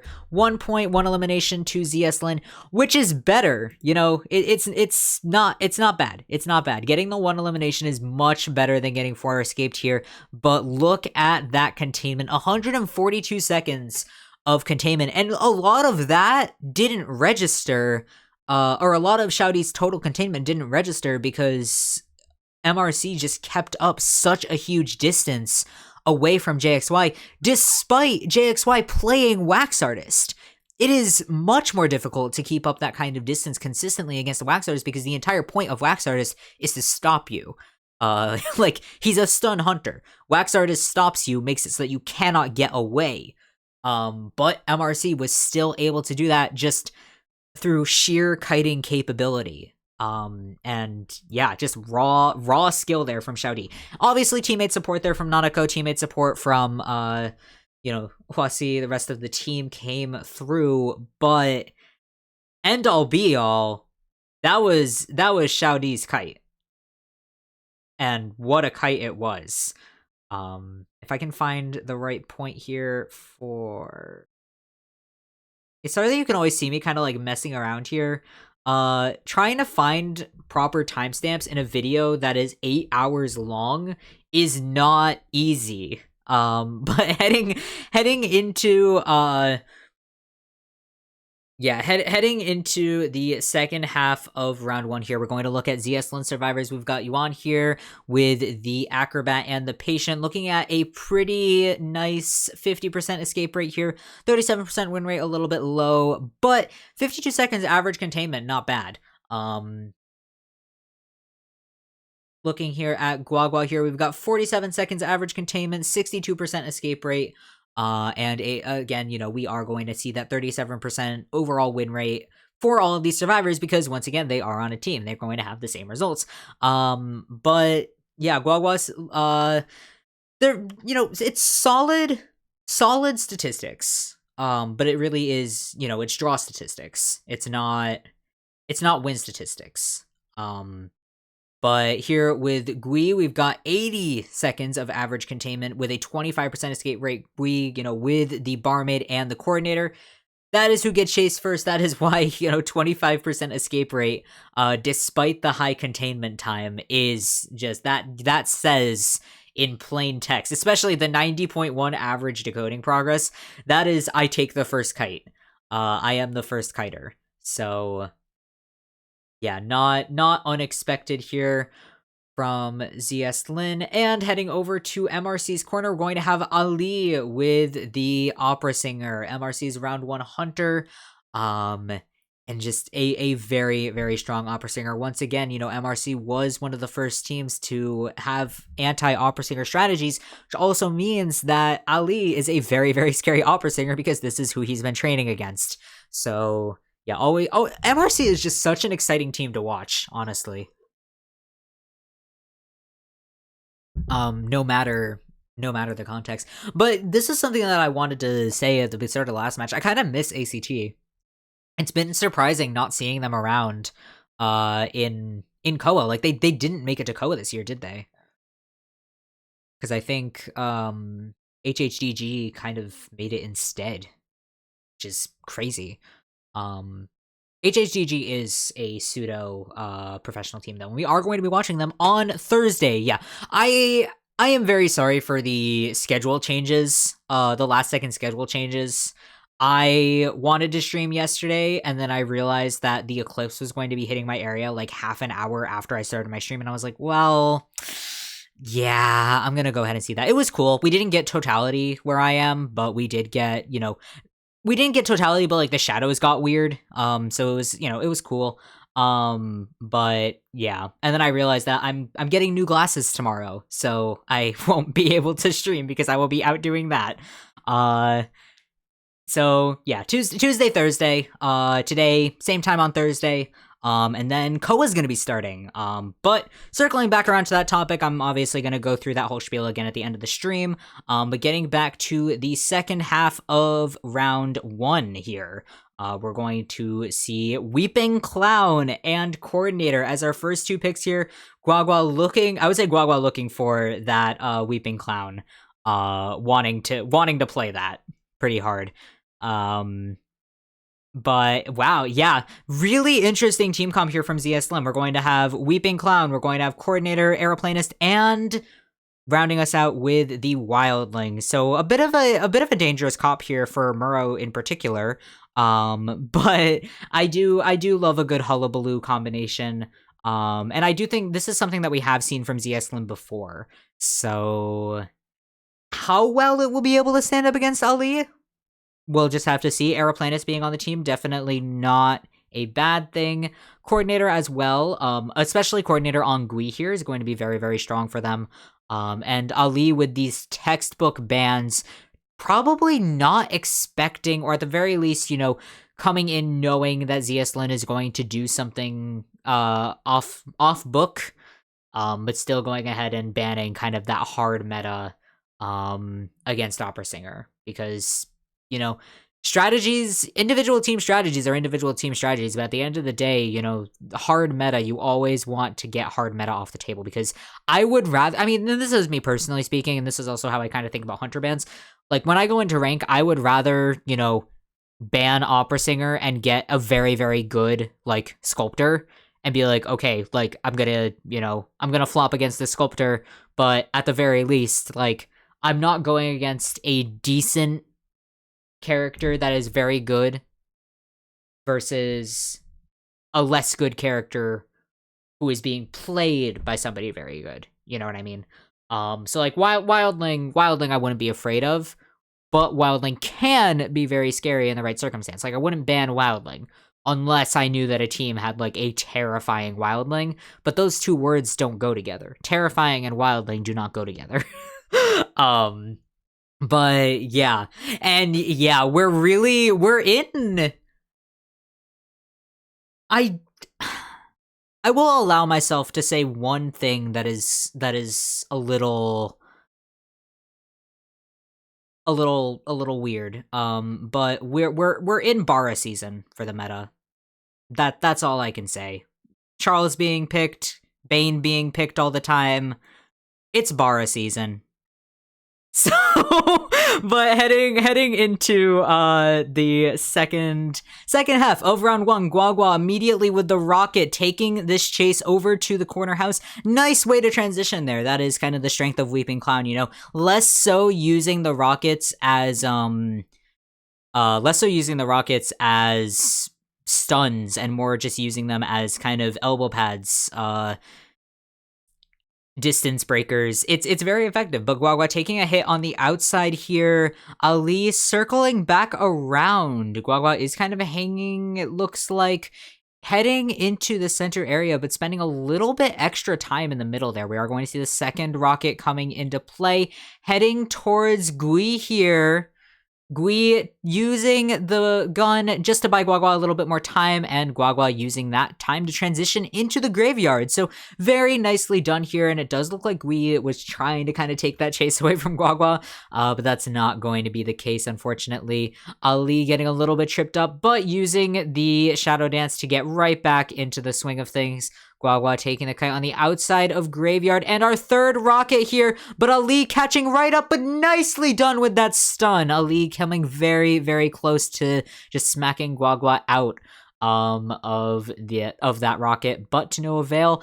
Using the blink here just to get through that wall. A bit of a pallet mind game here. Guagua nicely done on the discipline with dropping that, but unfortunately, with no rockets remaining, that is going to be Guagua down. Yeah, it was only a matter of time for that, but three Cypher Kite, 2 Cyphers remaining. 2 Cyphers have not been started yet, though, so that is a little bit, not the greatest, Cypher Rush, or not, it's not bad Cypher Rush, it's very good Cypher Rush. It's not exceptional Cypher Rush, but it's still very good Cypher Rush. We are 2 minutes into the match here, so we don't have accelerated coning just yet. Ali accidentally sending the dash into cooldown once again here in Yuan, coming for the rescue. Allowing Wildling to kind of sit for a little bit longer. We do have the double tide going on here. Guagua taking the hit immediately, but just heading into the back corner here, trying to bait Ali into not leaving. It does look like Ali is not going to be able to leave comfortably. Guagua just hanging out in the back of the graveyard, and Ali looking for Ali is just looking for a draw here. He doesn't have to play aggressively, because as long as Ali is able to make the draw, then it's fine, and MRC still wins the round. Now, if Ali loses, if Ali managed to get 3 escaped, or God forbid 4 escaped, that's a whole different story. But it looks like we're actually going to switch to Peepers here. Ali really looking for that map control. Jushin nicely done blocking that pallet way and allowing Guagua to transition outside of the graveyard. Tram coming through. Unfortunately, survivors are not going to be able to pick that up, even if it had arrived on time, because they do have Tide Turner. But yeah, Justin is just going to stay around to body block for this. We are going to get that hit through. Cypher is almost primed here, though. ZS.Lin doing a really impressive job at just wasting so much time for Ali, just keeping Ali's attention away from the Cyphers. And already we are going to see that Cypher Prime Dungeon is here as well. So it's a little bit risky, because heading into endgame here, almost all, or I think all of the resources in the graveyard and the surrounding area have been exhausted by Guagua. So it's not going to be the easiest kind of dungeon to run for, but with the rescue going off behind Ali's back, that Cypher is primed and popped. We're going to place a peeper at the gate here, at the graveyard gate, and Guagua is just going to continue the chase. It feels like a mirror of the previous match, with just one survivor kiting for the entire time. But the difference here, ZS.Lin survivors are not at the gate just yet. They have just reached the gate, but Ali not quite catching up, and with that switch to peepers, that is going to be, unless the impossible happens, this is going to be another 3-man escape here for ZS.Lin. Just absolutely incredible kite there from Guagua. Beautiful teammate support here as well from Jashin. Just not allowing Ali to catch up there. And that switch to peepers just not working out there. I really do think that if Ali had hung on to that trump card for a little bit longer, that could have been at the very least a draw. With an endgame teleport switch, or just switching to teleport instead of switching to peepers in the first place. But yeah, those peepers really didn't pay off. And that is, once again, we are seeing hunters kind of struggle against map control, or to having a map presence. And that really is, the current meta hunters aren't built, or I guess this should be flipped, but like, the current meta hunters are not really built for map control. They're kind of built for map control, but on a very small scale. Now, this is about to change, because Ivy has a ton of map control, but she has map control in a way where she really, really has to be on top of things. So I don't think she's going to be as overwhelmingly meta as Opera Singer is. I think that Dream Witch mains are definitely going to pick her up, but the majority of hunter mains are going to try her, and then not going to go so well, because the problem with Ivy, the problem with the Shadow, is that she has a very bad first chase. And as you can see here, even if so Opera Singer has a very strong first chase. Her chase kind of levels out at maximum presence, but I mean, she's still a very, very strong chase. She doesn't have a lot of camp. And she doesn't have her camp is basically just her having good chase and having low cooldowns, or no cooldowns, and like fast attack recovery, fast attack. That's her camp. But she doesn't have anything explicitly to camp chairs. Ivy does. So that's going to be a pretty big shift in the meta, I would say, when Ivy is added, because it's going to require, if you have counters for both do kind of overlap, because First Officer is already hard meta. First Officer counters both Opera Singer and the Shadow pretty well. But yeah, I mean, I'm very interested to see how Ivy impacts the meta, especially, as we're seeing these hunters sort of fall victim to map control, or not having the kind of map control that you really need in order to counter Cypher Rush. Because there's really two ways to counter Cypher Rush. One of them is eliminating people really fast, and the other way is to just snowball the match. But in these matches, we're not even seeing hunters able to get damage kind of spread across the board. They're really having to focus. If you don't have a survivor eliminated by this point, if your second chair happens and you have one Cypher remaining, that's not a position that you want to be in at all. because that means that they're going to have, you know, a 3 to a 4-man end game is not what you want at all in any of these situations. But heading into the second round here, it looks like our map bans and picks coming through. ZS.Lin is going to ban Red Church, and MRC is going to pick Lakeside Village. That is a very drastic difference in maps. You know, kind of polar opposite maps here. You've got Red Church banned. It's a very tight map. Not, you know, lots of walls, lots of pallets, lots of tight spaces here. Picking Lakeside Village, I feel like, is definitely a pick that MRC wants, not necessarily a pick to counter ZS.Lin's map ban. So it's a little bit it's interesting to see kind of how that strategy comes into play. You know, how teams decide, you know, are we going to pick a map based on what we want? Are we going to pick a map based on what they banned? You know, and kind of working within that. But yeah, Lakeside Village does open things up. I would say that MRC is likely to just go ahead and ban Opera Singer. You know, they can take the Wax Artist. They can also take you know, they can take Wax Artist. They can probably take Gamekeeper. But Opera Singer still, I would say, is important to ban here, unless they decide to ban like Gamekeeper. But I would say they don't need to ban Wax Artist, because Ever Sleeping is a good map for Wax Artist as well. Lakeside's also a good map for Wax Artist, but Ever Sleeping being a good map for Wax Artist and being able to 3-escape said Wax Artist, MRC is not going to be particularly afraid. I love the edits that people kind of come up with for these things, because I'm sure that they're very funny and I don't understand any of them. But it's just it's so funny. Like the inside jokes that you see, or I guess maybe not inside, but like, you know,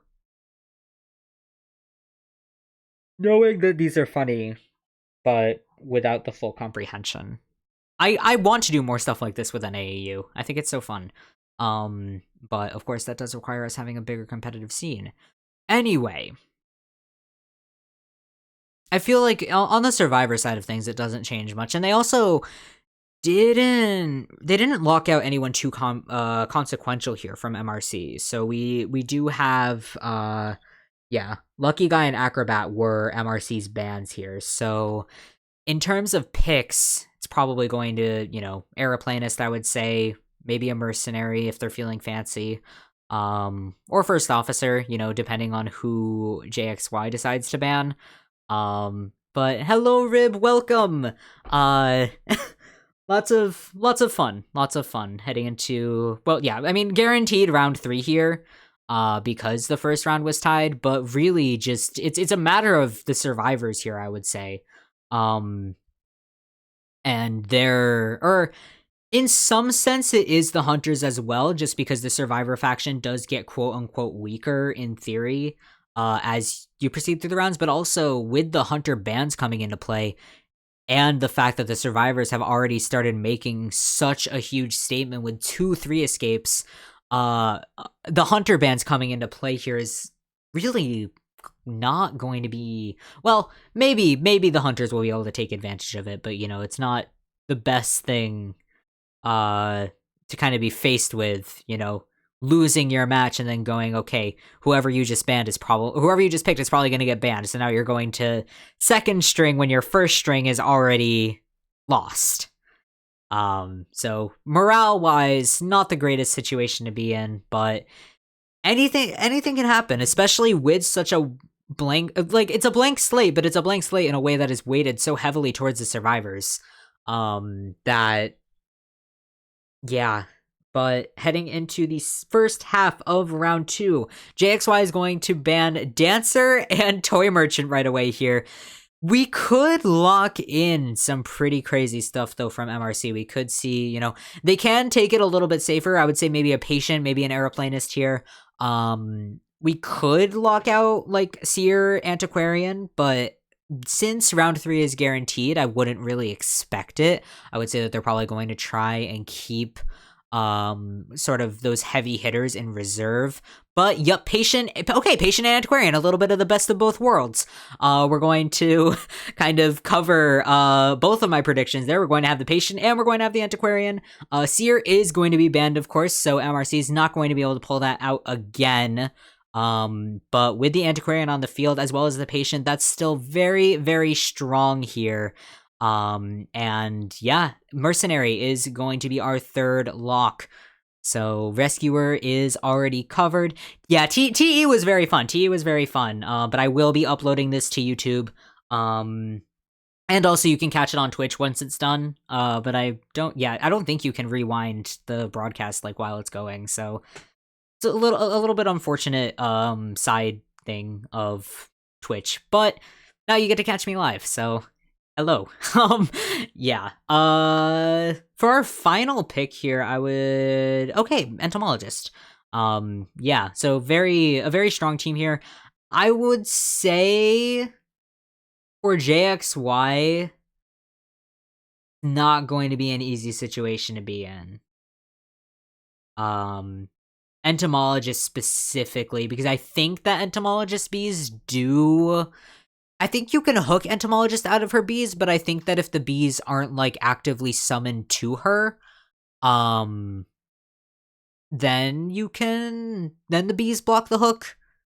I'm not quite sure on the specifics of Entomologist physics versus hook, but yeah, I guess we will potentially find out if JXY goes with the Gamekeeper, but Wax Artist is still on the table. I would say maybe not the safest option, but yeah, probably not the safest option, especially against this comp. You do have a lot of very fast characters that can break a lot of distance, and Antiquarian. Yeah, he can hook through. I know he can pull out of the bees. I know that for sure. But I think there might be a situation in which the bees can block the hook, but I don't know. But yeah, I guess we will find out, or at the very least possibly find out, because we are going to be seeing that Gamekeeper coming through here from JXY. Not surprising here. I would say out of, if you have to narrow it down to, Opera Singer's been banned, if you have to narrow it down to Wax Artist and Gamekeeper does stand a better chance. But yeah. I think the thing with the bees is that if you hit them, then it eats the hook. It doesn't allow you to kind of bounce off of them. And I think that's the main thing with the hook. So it deals chip damage to the bees, but it doesn't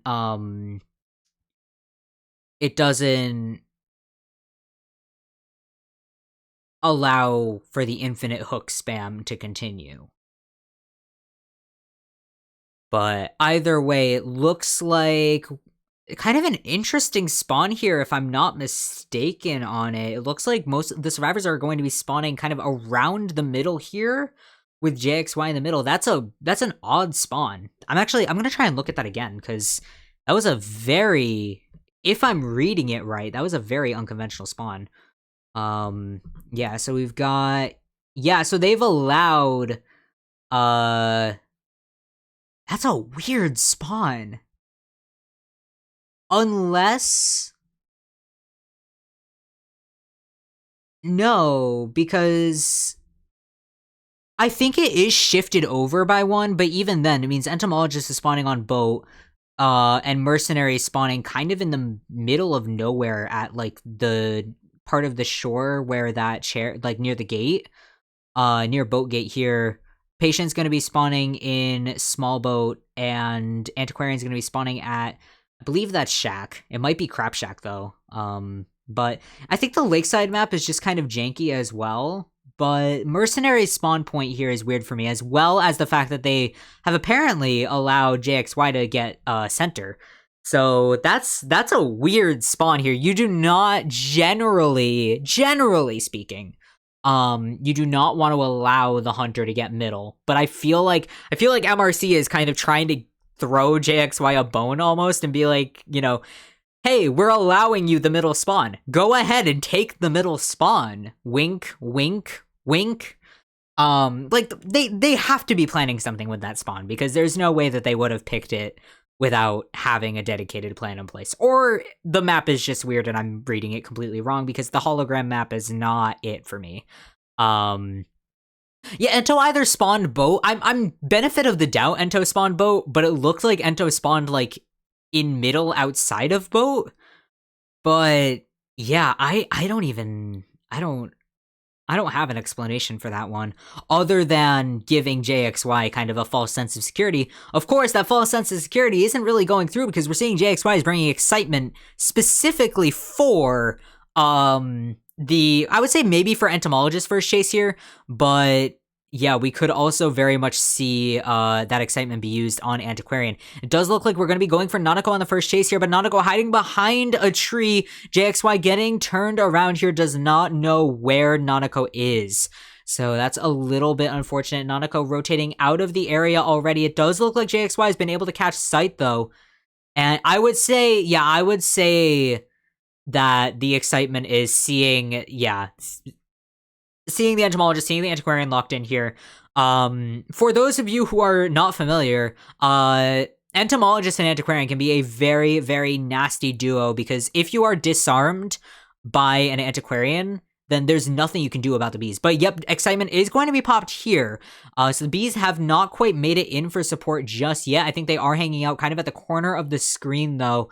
JXY, nicely done getting that first hit fast, but with no blink to work with, it is a little bit risky. Bees are coming in here, and this is exactly what MRC is looking for. Bees are... Oh, okay, you can actually hook clear through the bees. So that is nice to see that the bees do not actually take the hit at all. Nanako with more of those stunts coming into play. That is going to be the end of the stick, though. And those bees just serving as more and more support. And as you can see here, there's nothing JXY can do about them. Hook is in cooldown. Attack is not possible with the Antiquarian's disarm. And Nanako with the full 1 Cypher Kite. Looking for 2 Cyphers Kite. Unfortunately, it's not quite going to be that. I would say that Cypher is going to pop by the time Nanako is chaired. But that's also the middle Cypher here. So Hwasi needs to be careful here. Yeah, pulling off that Cypher right away, does not want to get Terror Shocked off of it. JXY is going to be able to place at least 1 trap there. I think that the radius might be cutting off the rest of the Cypher.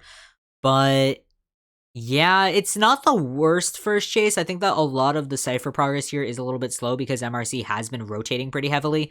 But Xiaoxiao coming in for the rescue and getting that chip damage plus a basic hit. That is still going to be a before half rescue, though, so very nicely done here from MRC.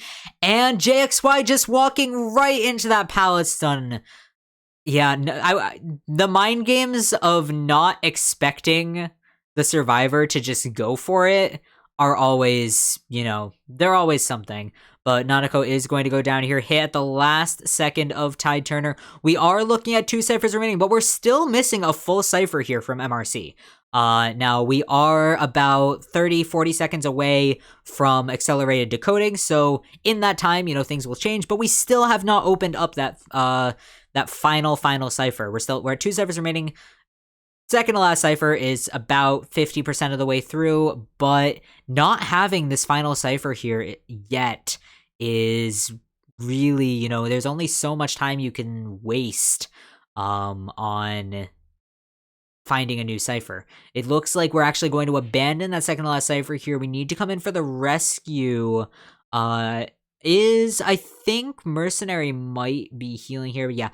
The early game support here from Entomologist too was not ideal.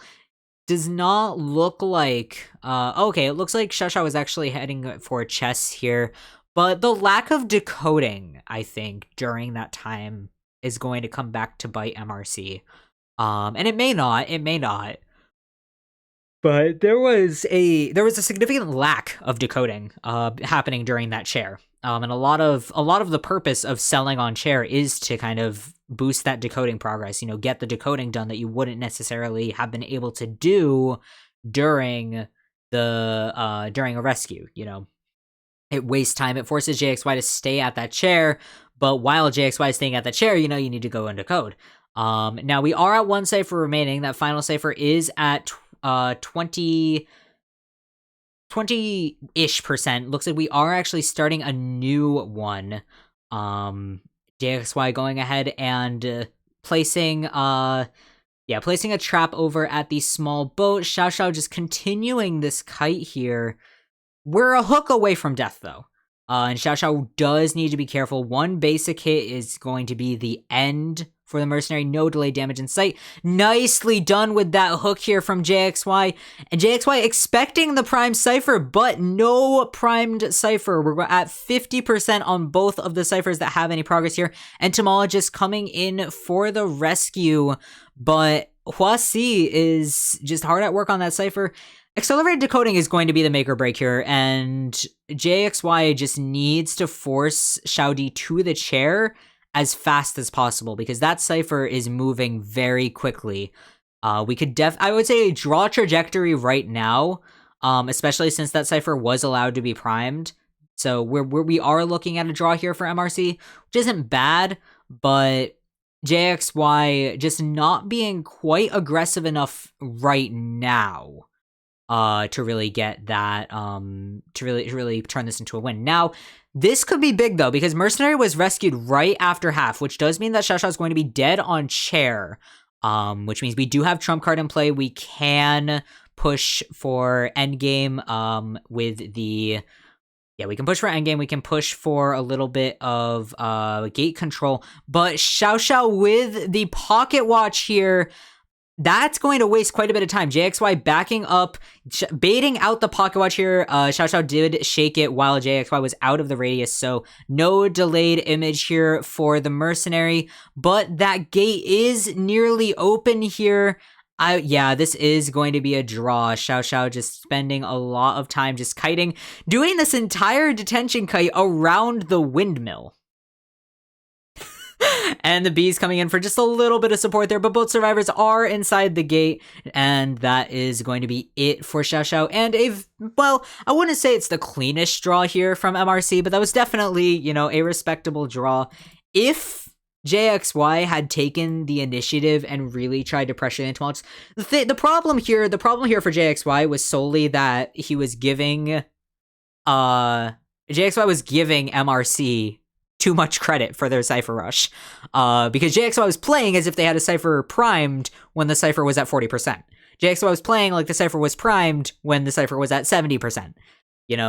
If JXY had been just a little bit more aggressive with it, but obviously there's no way to know. There's no way to really anticipate that MRC cipher rush is going to be that weak unless, you're watching from our perspective. So hindsight is always 20/20. External foresight is always 20/20. But yeah, just a little bit unfortunate with some of the decision making there. But all in all, I think the thing with MRC is that they are a very, very strong survivor team, but they do have a tendency to kind of overextend like that. Their ciphers were looking a little bit slow in the previous match. TE is also kind of like that, though. A lot of these teams do tend to over support and then bring it back around. I think this was happening with ZQ the other day too, where they were over supporting and making it work.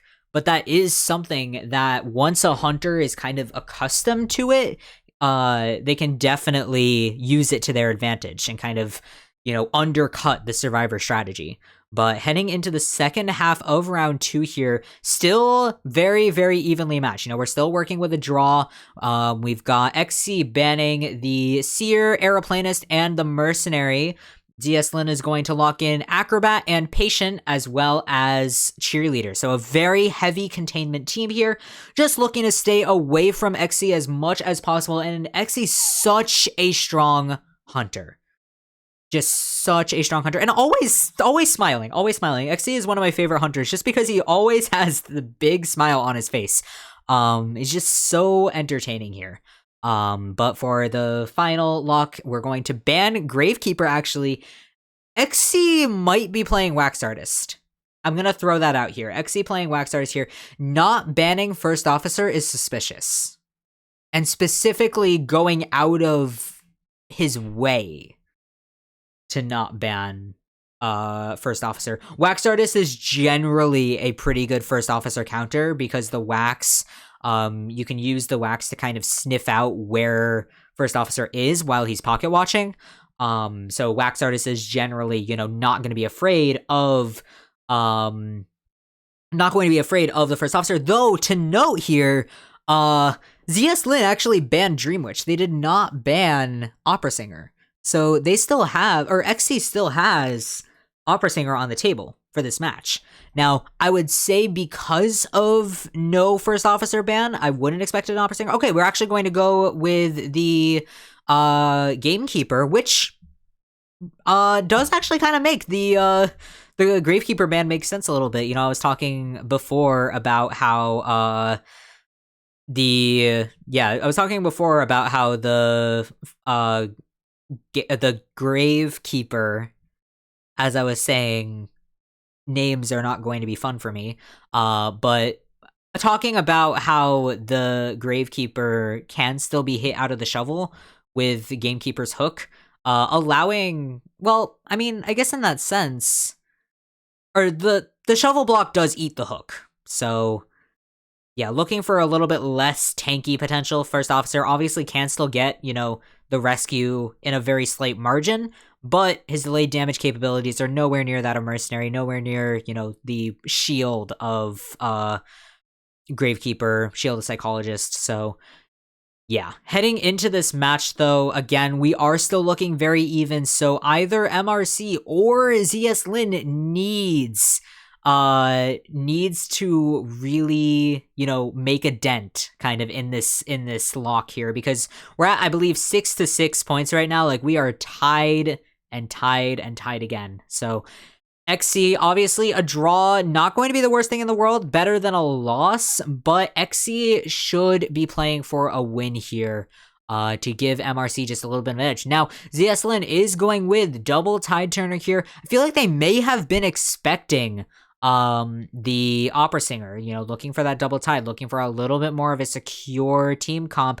However, there's not, you know, Acrobat's okay against Gamekeeper, but more just with his interaction with the environment and less so, you know, using the bombs, because I'm pretty sure you can hook out of the bombs. But XE heading for the shack here. No one to be found, though. This is not a direction that any survivors are in. So a little bit of time wasted. Survivors are congregating on the other side of the map. It does look like we're going to run into Jushin first. So first officer, not quite what we want to look for as a hunter, but it looks like XE actually not seeing first officer just yet. Doubling back here, checking that back cipher, seeing is there anybody in the back here? No. So we're going to move once again. And yeah, this rotation here from ZS.Lin is just so strong. XC not able to find anybody. We're approaching a minute into the match and we haven't even found a target. But Gui is going to take the chase here again. Gui, once again, is kind of ZS.Lin's dedicated first chase survivor. So this is exactly what ZS.Lin wanted from this rotation. Beautifully done with the pallet stun, Gui, but getting caught with the hook right away. That is all going to go to waste there.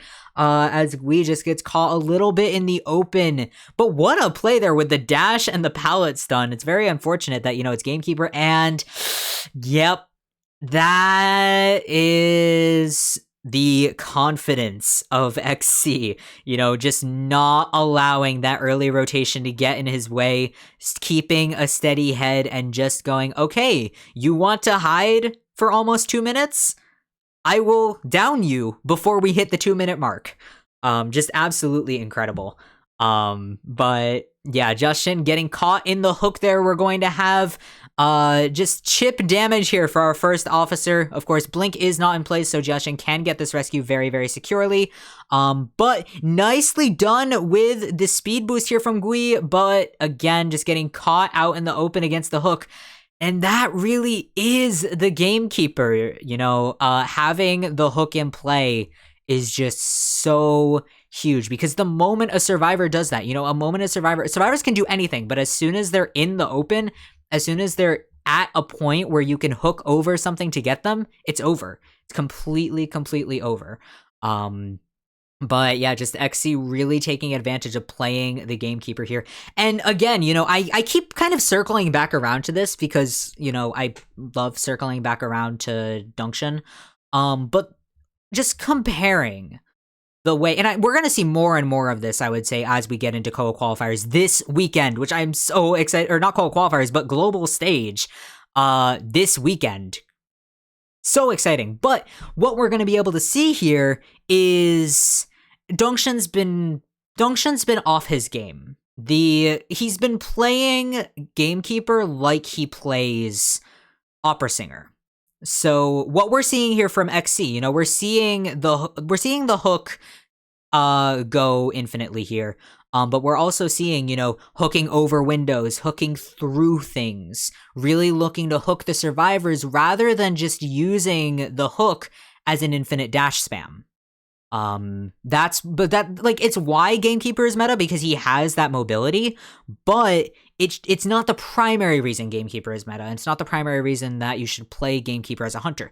But that's what Dongshin's been pretty much doing. If you watch the way that Dongshin plays Gamekeeper, you see that the way that he moves is kind of mimicking the way that people dash with Opera Singer.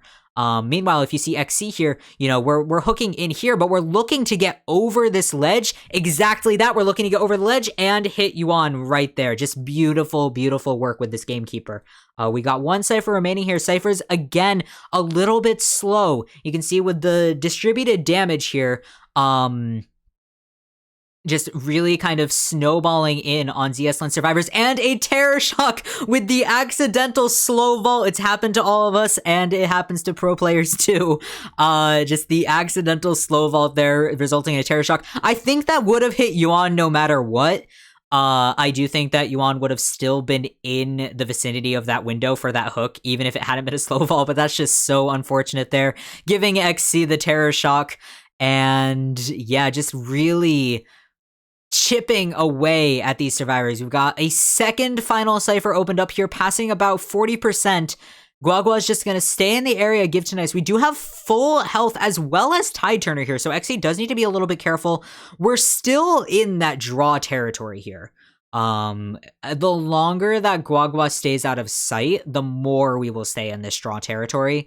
The main, once again, we are seeing, XC, well, okay, the difference here is that XC, I don't think, has seen Guagua yet. Now we have seen Guagua doing a really good job of staying out of the way. But, just getting a little bit caught. Nicely done with dodging the hook there. Guagua staying out of the way there, and Yuan is going to take a hit. Cypher is primed. If we're able, I would say we're still in draw trajectory unless something crazy happens. Taking advantage of XC kind of hesitating for a moment, but Guagua staying at the gate here, hasn't quite rotated out of the way, and XC knows it. XC coming back to the gate. A lot of the resources in this area have been used, or no, we do still have the pallets, so it could be worse, but the hook taking Patient out of his hook, hook versus hook here, but Guagua is going to go down. We have Blink is up, XC can teleport, Jushin is at the gate.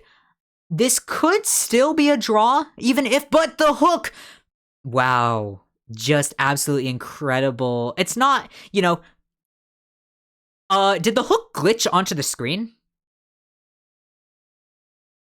Wow, yeah, the hook is still present on the screen. That was such a good hook that it decided to stay with us. But yeah, just absolutely incredible there. It is, some of it is luck. Some of it is luck. Having played Gamekeeper quite a bit, some of it is luck. But a lot of it too is, for every hook that auto aims into Lucky, there's a hook that should have auto aimed and just goes completely in the wrong direction. So yeah, Play Gamekeeper if you think that the hook hits everything that it's supposed to all the time, because I promise it doesn't. But yeah, just absolutely incredible map control here from XC. Just really taking advantage of these survivors, throwing them off their rhythm. Ooh, going for the prediction hook there from Guagua. Unfortunately, Guagua not quite able to vault over that wall like he may have hoped. And this is looking like a 3-man elimination. MRC finally tipping the scale in their favor here. I believe that's going to give them a 2-point lead heading into round 3, which is exactly what they need to kind of change things up here. As you can see, you know, every single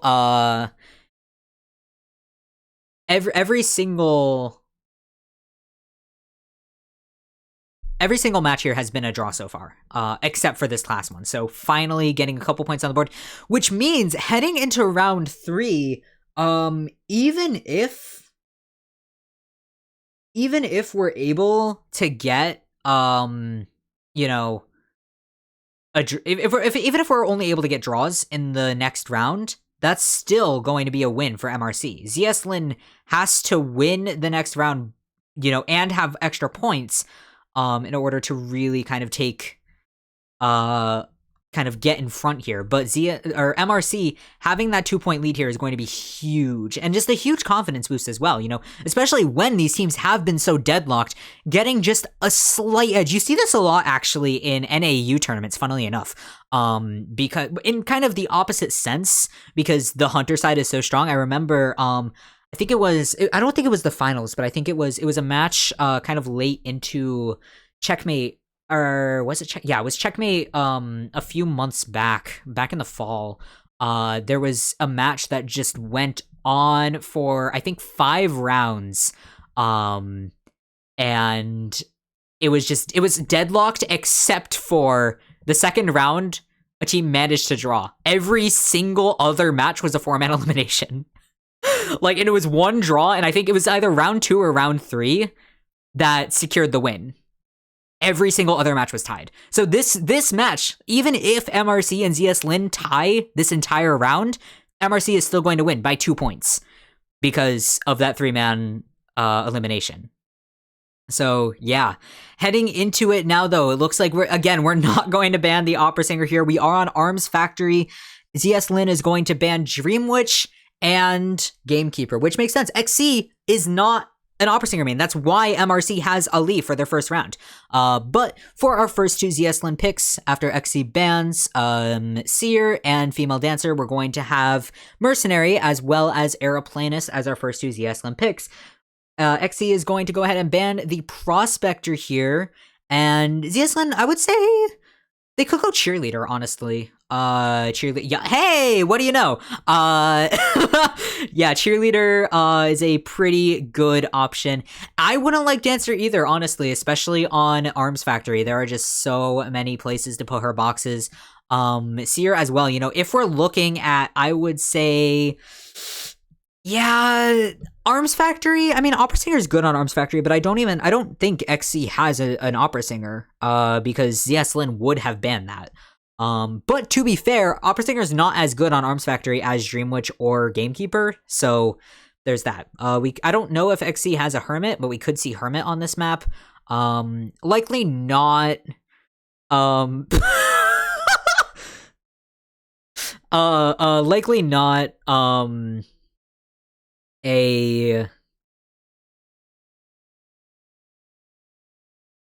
I lost my train of thought because that got me so bad. Charles is the wet sock because he's more pathetic. Naib is the dry towel because, yeah. Yep. Hey.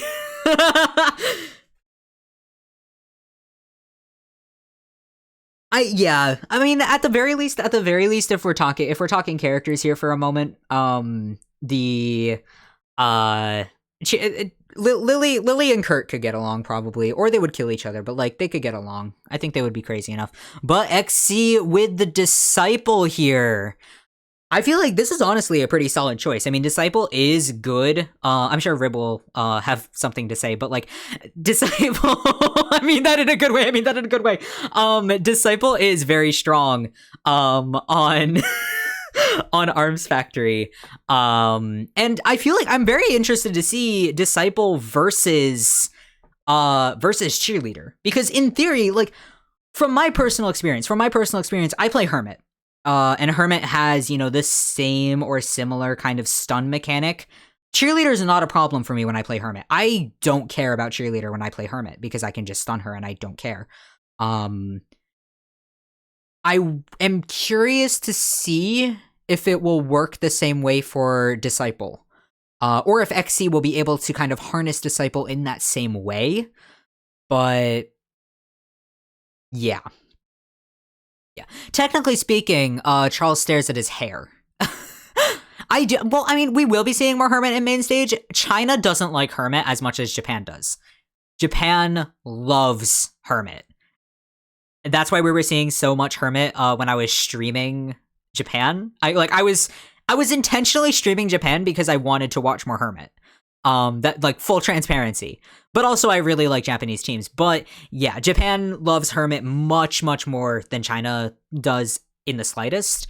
So I wouldn't expect a Hermit to come out here. It has happened. But China does tend to kind of favoring the Gamekeeper, favoring, you know, kind of more traditional meta.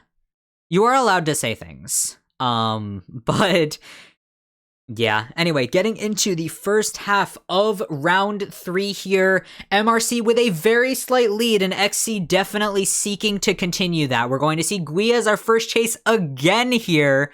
ZS.Lin's rotation still really working out for them in terms of just kind of keeping Gui in this position. XC kind of charging the jump up, waiting for Gui to take that vault, and not quite able to get the hit in before Gui with a beautifully timed speed boost here. Nicely done. And just having this Cheerleader, you know, that is the thing. Until XC gets half presence, that is going to be a huge problem. You know, I did kind of just say that Cheerleader is not a problem, or shouldn't be a problem, but when you're in this situation, when you only have, you know, you don't have as much presence, you can't aim the cats as distinctly. And this is also just a really good area, and we're seeing Gui take full advantage of it. Taking our first hit here, and the vault. XC does have blink up, so this can be very, very big, but if Gui is able to take advantage of it, nicely done with the dash, and XC has already used the jump, so cannot catch up to this. Beautifully timed here. We're going to see the slowdown as well happening while XC's still in that pallet. And was that another dash? Or no, I think that was something. But yeah, that blink was just way too early here. And Gui once again with, was it third or fourth dash here. Just absolutely incredible work. Already we're looking at a 2-cipher kite. I would say it's going to be ending. No, it's still not going to be ending. Gui able to make it to that window again here. XC with the cats. We are able to land a cat on Gui. It does not look like Gui has any cheer stacked up yet. XC is going to manage to cancel that skill, but still Gui is keeping up just such an incredible distance here away from XC's just anything. There's almost nothing that XC can do here because Gui is just timing these dashes so well. I think this might be one of the most incredible cheerleaders that we've seen overall. Like, complete MVP material from Gui. We're gonna have basically one cipher remaining here as we finally get the first down from XC. Just absolutely incredible. Now, here's the thing. XC, I would say XC played Disciple here specifically to play for a tie. Because it's already been established. It's been established here that MRC survivors can get a draw against ZS.Lin Hunter. But if MRC gets the draw, you know, that's the draw and they win because they already have the lead. But it's a little bit risky to play like this just because, you know, you have once you're at one cipher remaining already. And Gui using the dash here once again, using Guagua as a meat shield, and Guagua also just getting in the way here. Mercenary also in the area, but it looks like Explorer is just going to go ahead and continue here, getting frozen inside that pallet. And there's nothing XC could really do about that, using the jump to try and catch up to Gui here. Cheer is still in cooldown, but it is almost back. I would think it's going to be back in about 3 seconds, and Gui will be free to dash once again here. Or no, I think it's... Okay, nope, there it goes. Yep, that Cheer is finished charging. XC using the jump once again, trying to get the stun in on Gui, but it's just not going to go through. Gui's skills have been canceled, but the Cypher is primed. There's nothing XC can do about that. And that is going to be... Both exit gates are starting to be open. This could... I would say we're looking at a 3-man elimination, but if Gui is able to kite all the way to dungeon here, this could be a 4-man escape. This could genuinely be a 4-man escape from ZS.Lin. It could be absolutely huge to get the... Oh, and XC missing the blink through that wall! Gui still free to run! Another cat in play, but Gui is heading for the gate. Unfortunately, just going to get caught right away from it. And with no stunners on the team, this is going to be a confirmed 1-man elimination.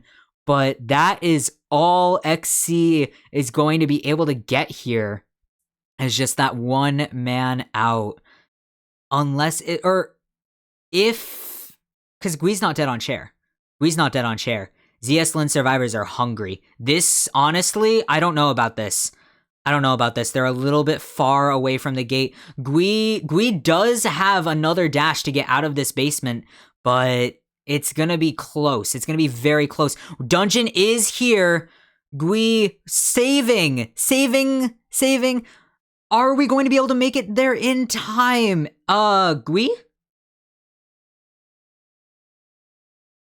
Oh, okay. Well, unfortunately not able to make it to the dungeon in time. I do think...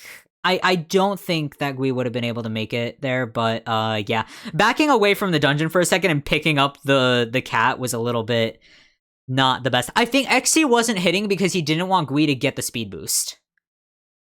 Because hitting would send him into attack recovery, and it was tied, but specifically I think for the speed boost that Gui was going to get out of it, would have just put Gui closer to dungeon.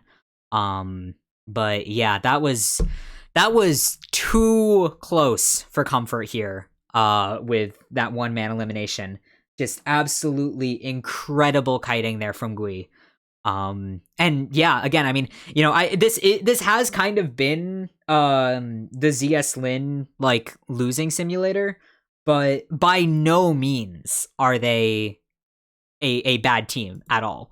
Like, they are genuinely just such a good team and such a fun team to watch too. Like I do not complain, you know, having to or not having to, but streaming, you know, a bunch of ZS.Lin matches in a row, because that Guion cheerleader in this particular bracket has just been crazy.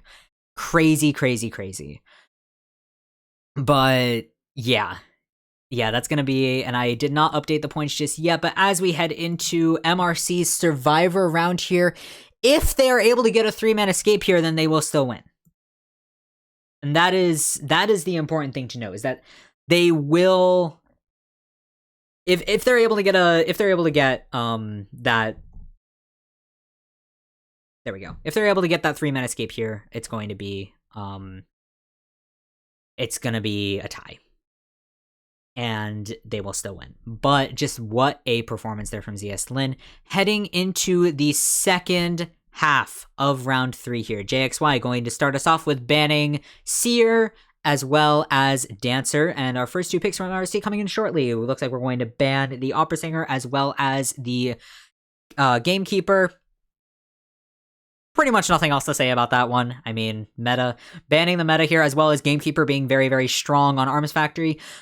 Opera Singer, I mean, it's a good map for her. I wouldn't say it's her best map, but it's also, you know, she's very good on small maps in general. And there's a lot of things to bounce off of. I feel like Opera Singer is not as strong on Arms Factory as some of the other maps, but still, you want to take her off the table, especially when you know that JXY will pull out the Opera Singer. We are seeing the Aeroplanist and the Mercenary once again being locked in as our first two choices, really looking for those tanks at the start of things. And yeah. Yeah, we're going to have Entomologist as our third ban.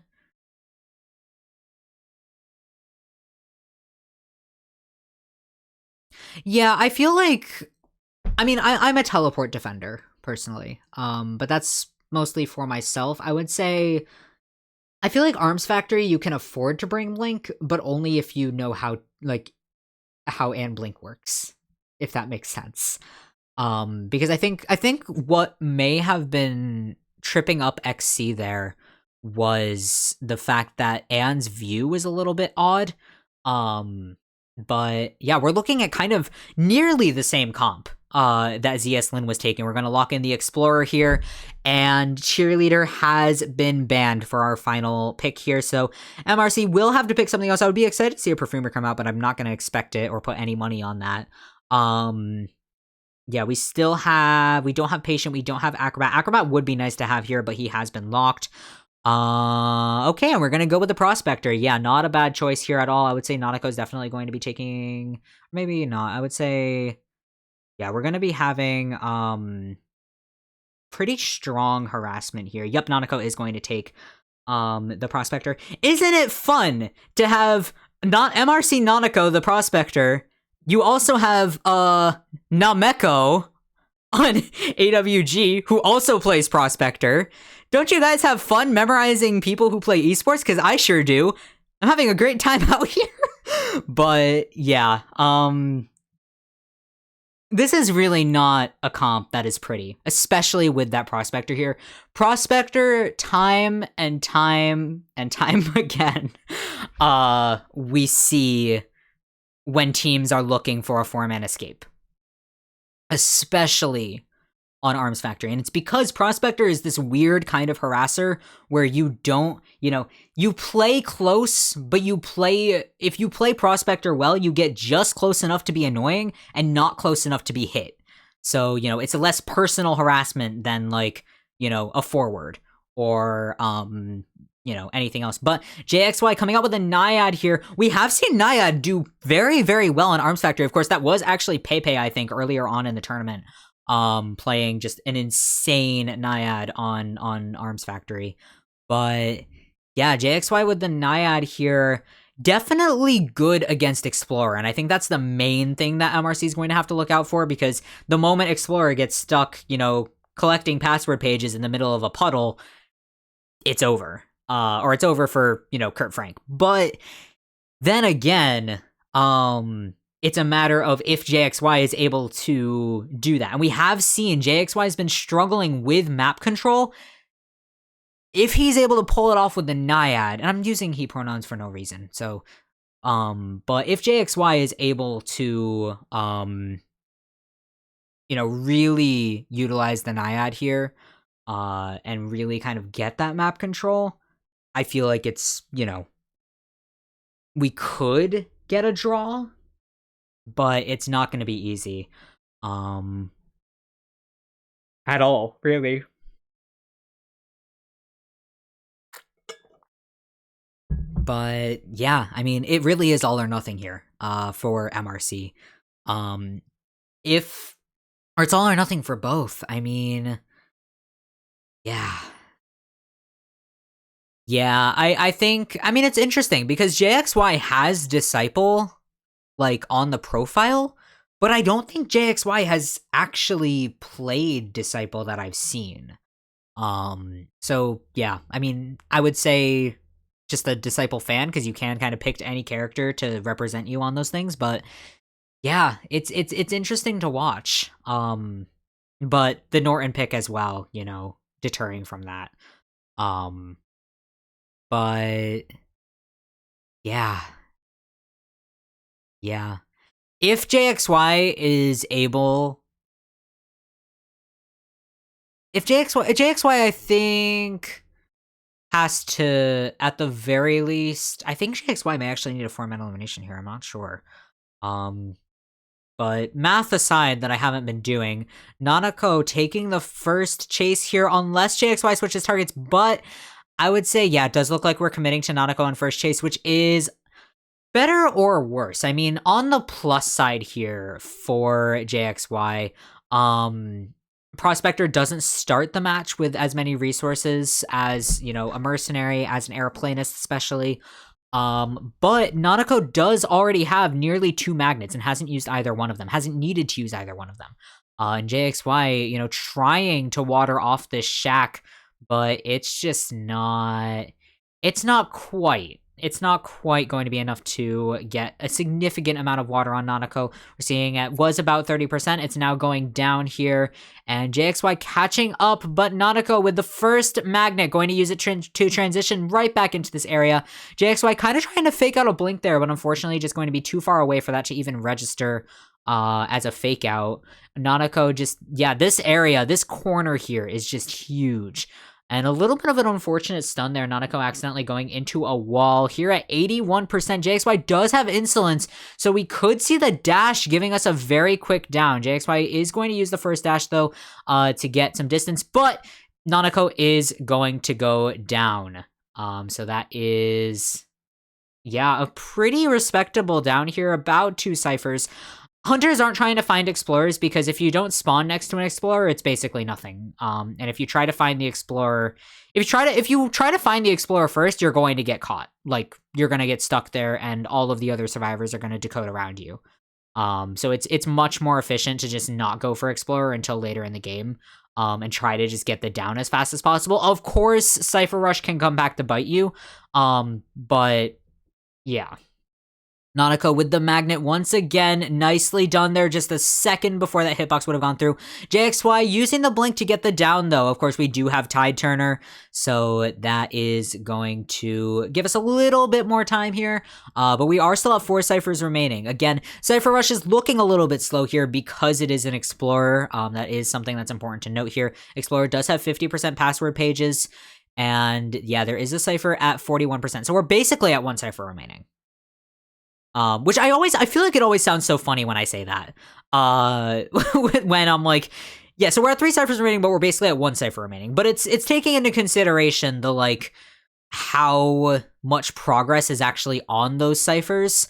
Because yeah, we're at 2 ciphers remaining here. Explorer has used those password pages, but interestingly though, they haven't started their final cipher here, and Huasi is going to have to take that hit just to keep Nanako alive a little bit longer.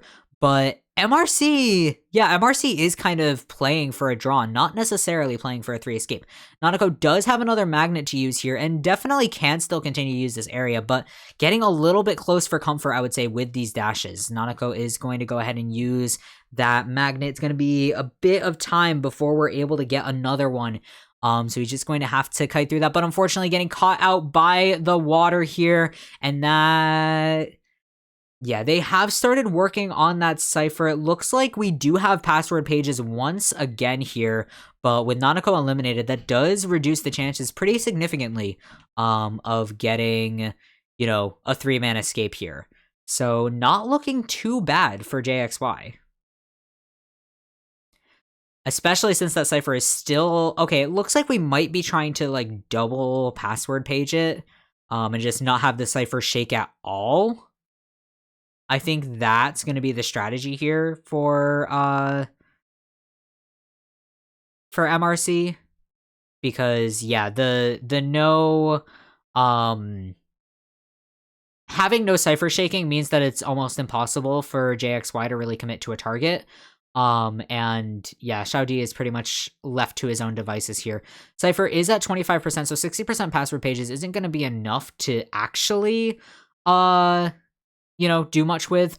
It does look like I think JXY may have actually gotten notification from the Explorer, or maybe not, because I don't think... yeah. Either way, oh no, I think password pages may have actually alerted JXY to Xiaodi's location. We're not seeing... yeah, we're not seeing that pop up. I think what was happening was JXY was getting the... because when Explorer digs up pages, you get a notification. It sounds like crows or a pallet stun. It gets like that little buzz. There we are. Yeah, we're seeing... look, does Huasi have crows? I think Kwasi may have just tapped a Cypher, but I think Kwasi had Crows just a second ago. That's embarrassing. But it really does go to show, they have a Prime Cypher right now. Essentially, they have a Prime Cypher. It is, a double page Explorer Prime Cypher. And yeah, they are just going to be able to pop that. Kwasi able to get enough distance there with the hit to make that pop. Even if it's a little slow with the double password Prime, it is still very effective here. And now we're starting to look a little dangerous here because Kwasi still has 2 jetpacks. Exit gate is almost open. We don't have hover anymore. But yeah, exit gate is open. Xiao trying to go for the body block, but yes, that is going to work against. Oh, how did that even hit? Because the only option there for MRC was for Xiao to take that body block. I'm gonna replay that in slow motion because what? Because what? The only way that Kwasi would have been able to make it to the gate is to either jetpack out, which is impossible because here's where it gets sent into cooldown. In just a moment, let's see, yeah. So Kwasi's gonna use that. Xiao coming out to body block. JXY is gonna use the blink to try and get in front, and somehow this hits Merc. That is absolutely insane. That I think Kwasi turned at the last possible second and managed to just get the edge of JX. This is the exact same, like, they shouldn't have gotten that, as I felt with ZQ versus GR the other day. If you didn't catch that one, that's up on my YouTube right now. It's probably still on Twitch. But that was a match of the other day, and it was just an absolutely nasty 4-man escape.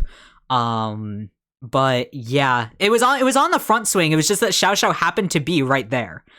Because there's the edge of the hitbox, and yeah, wow. That is absolutely incredible there from MRC.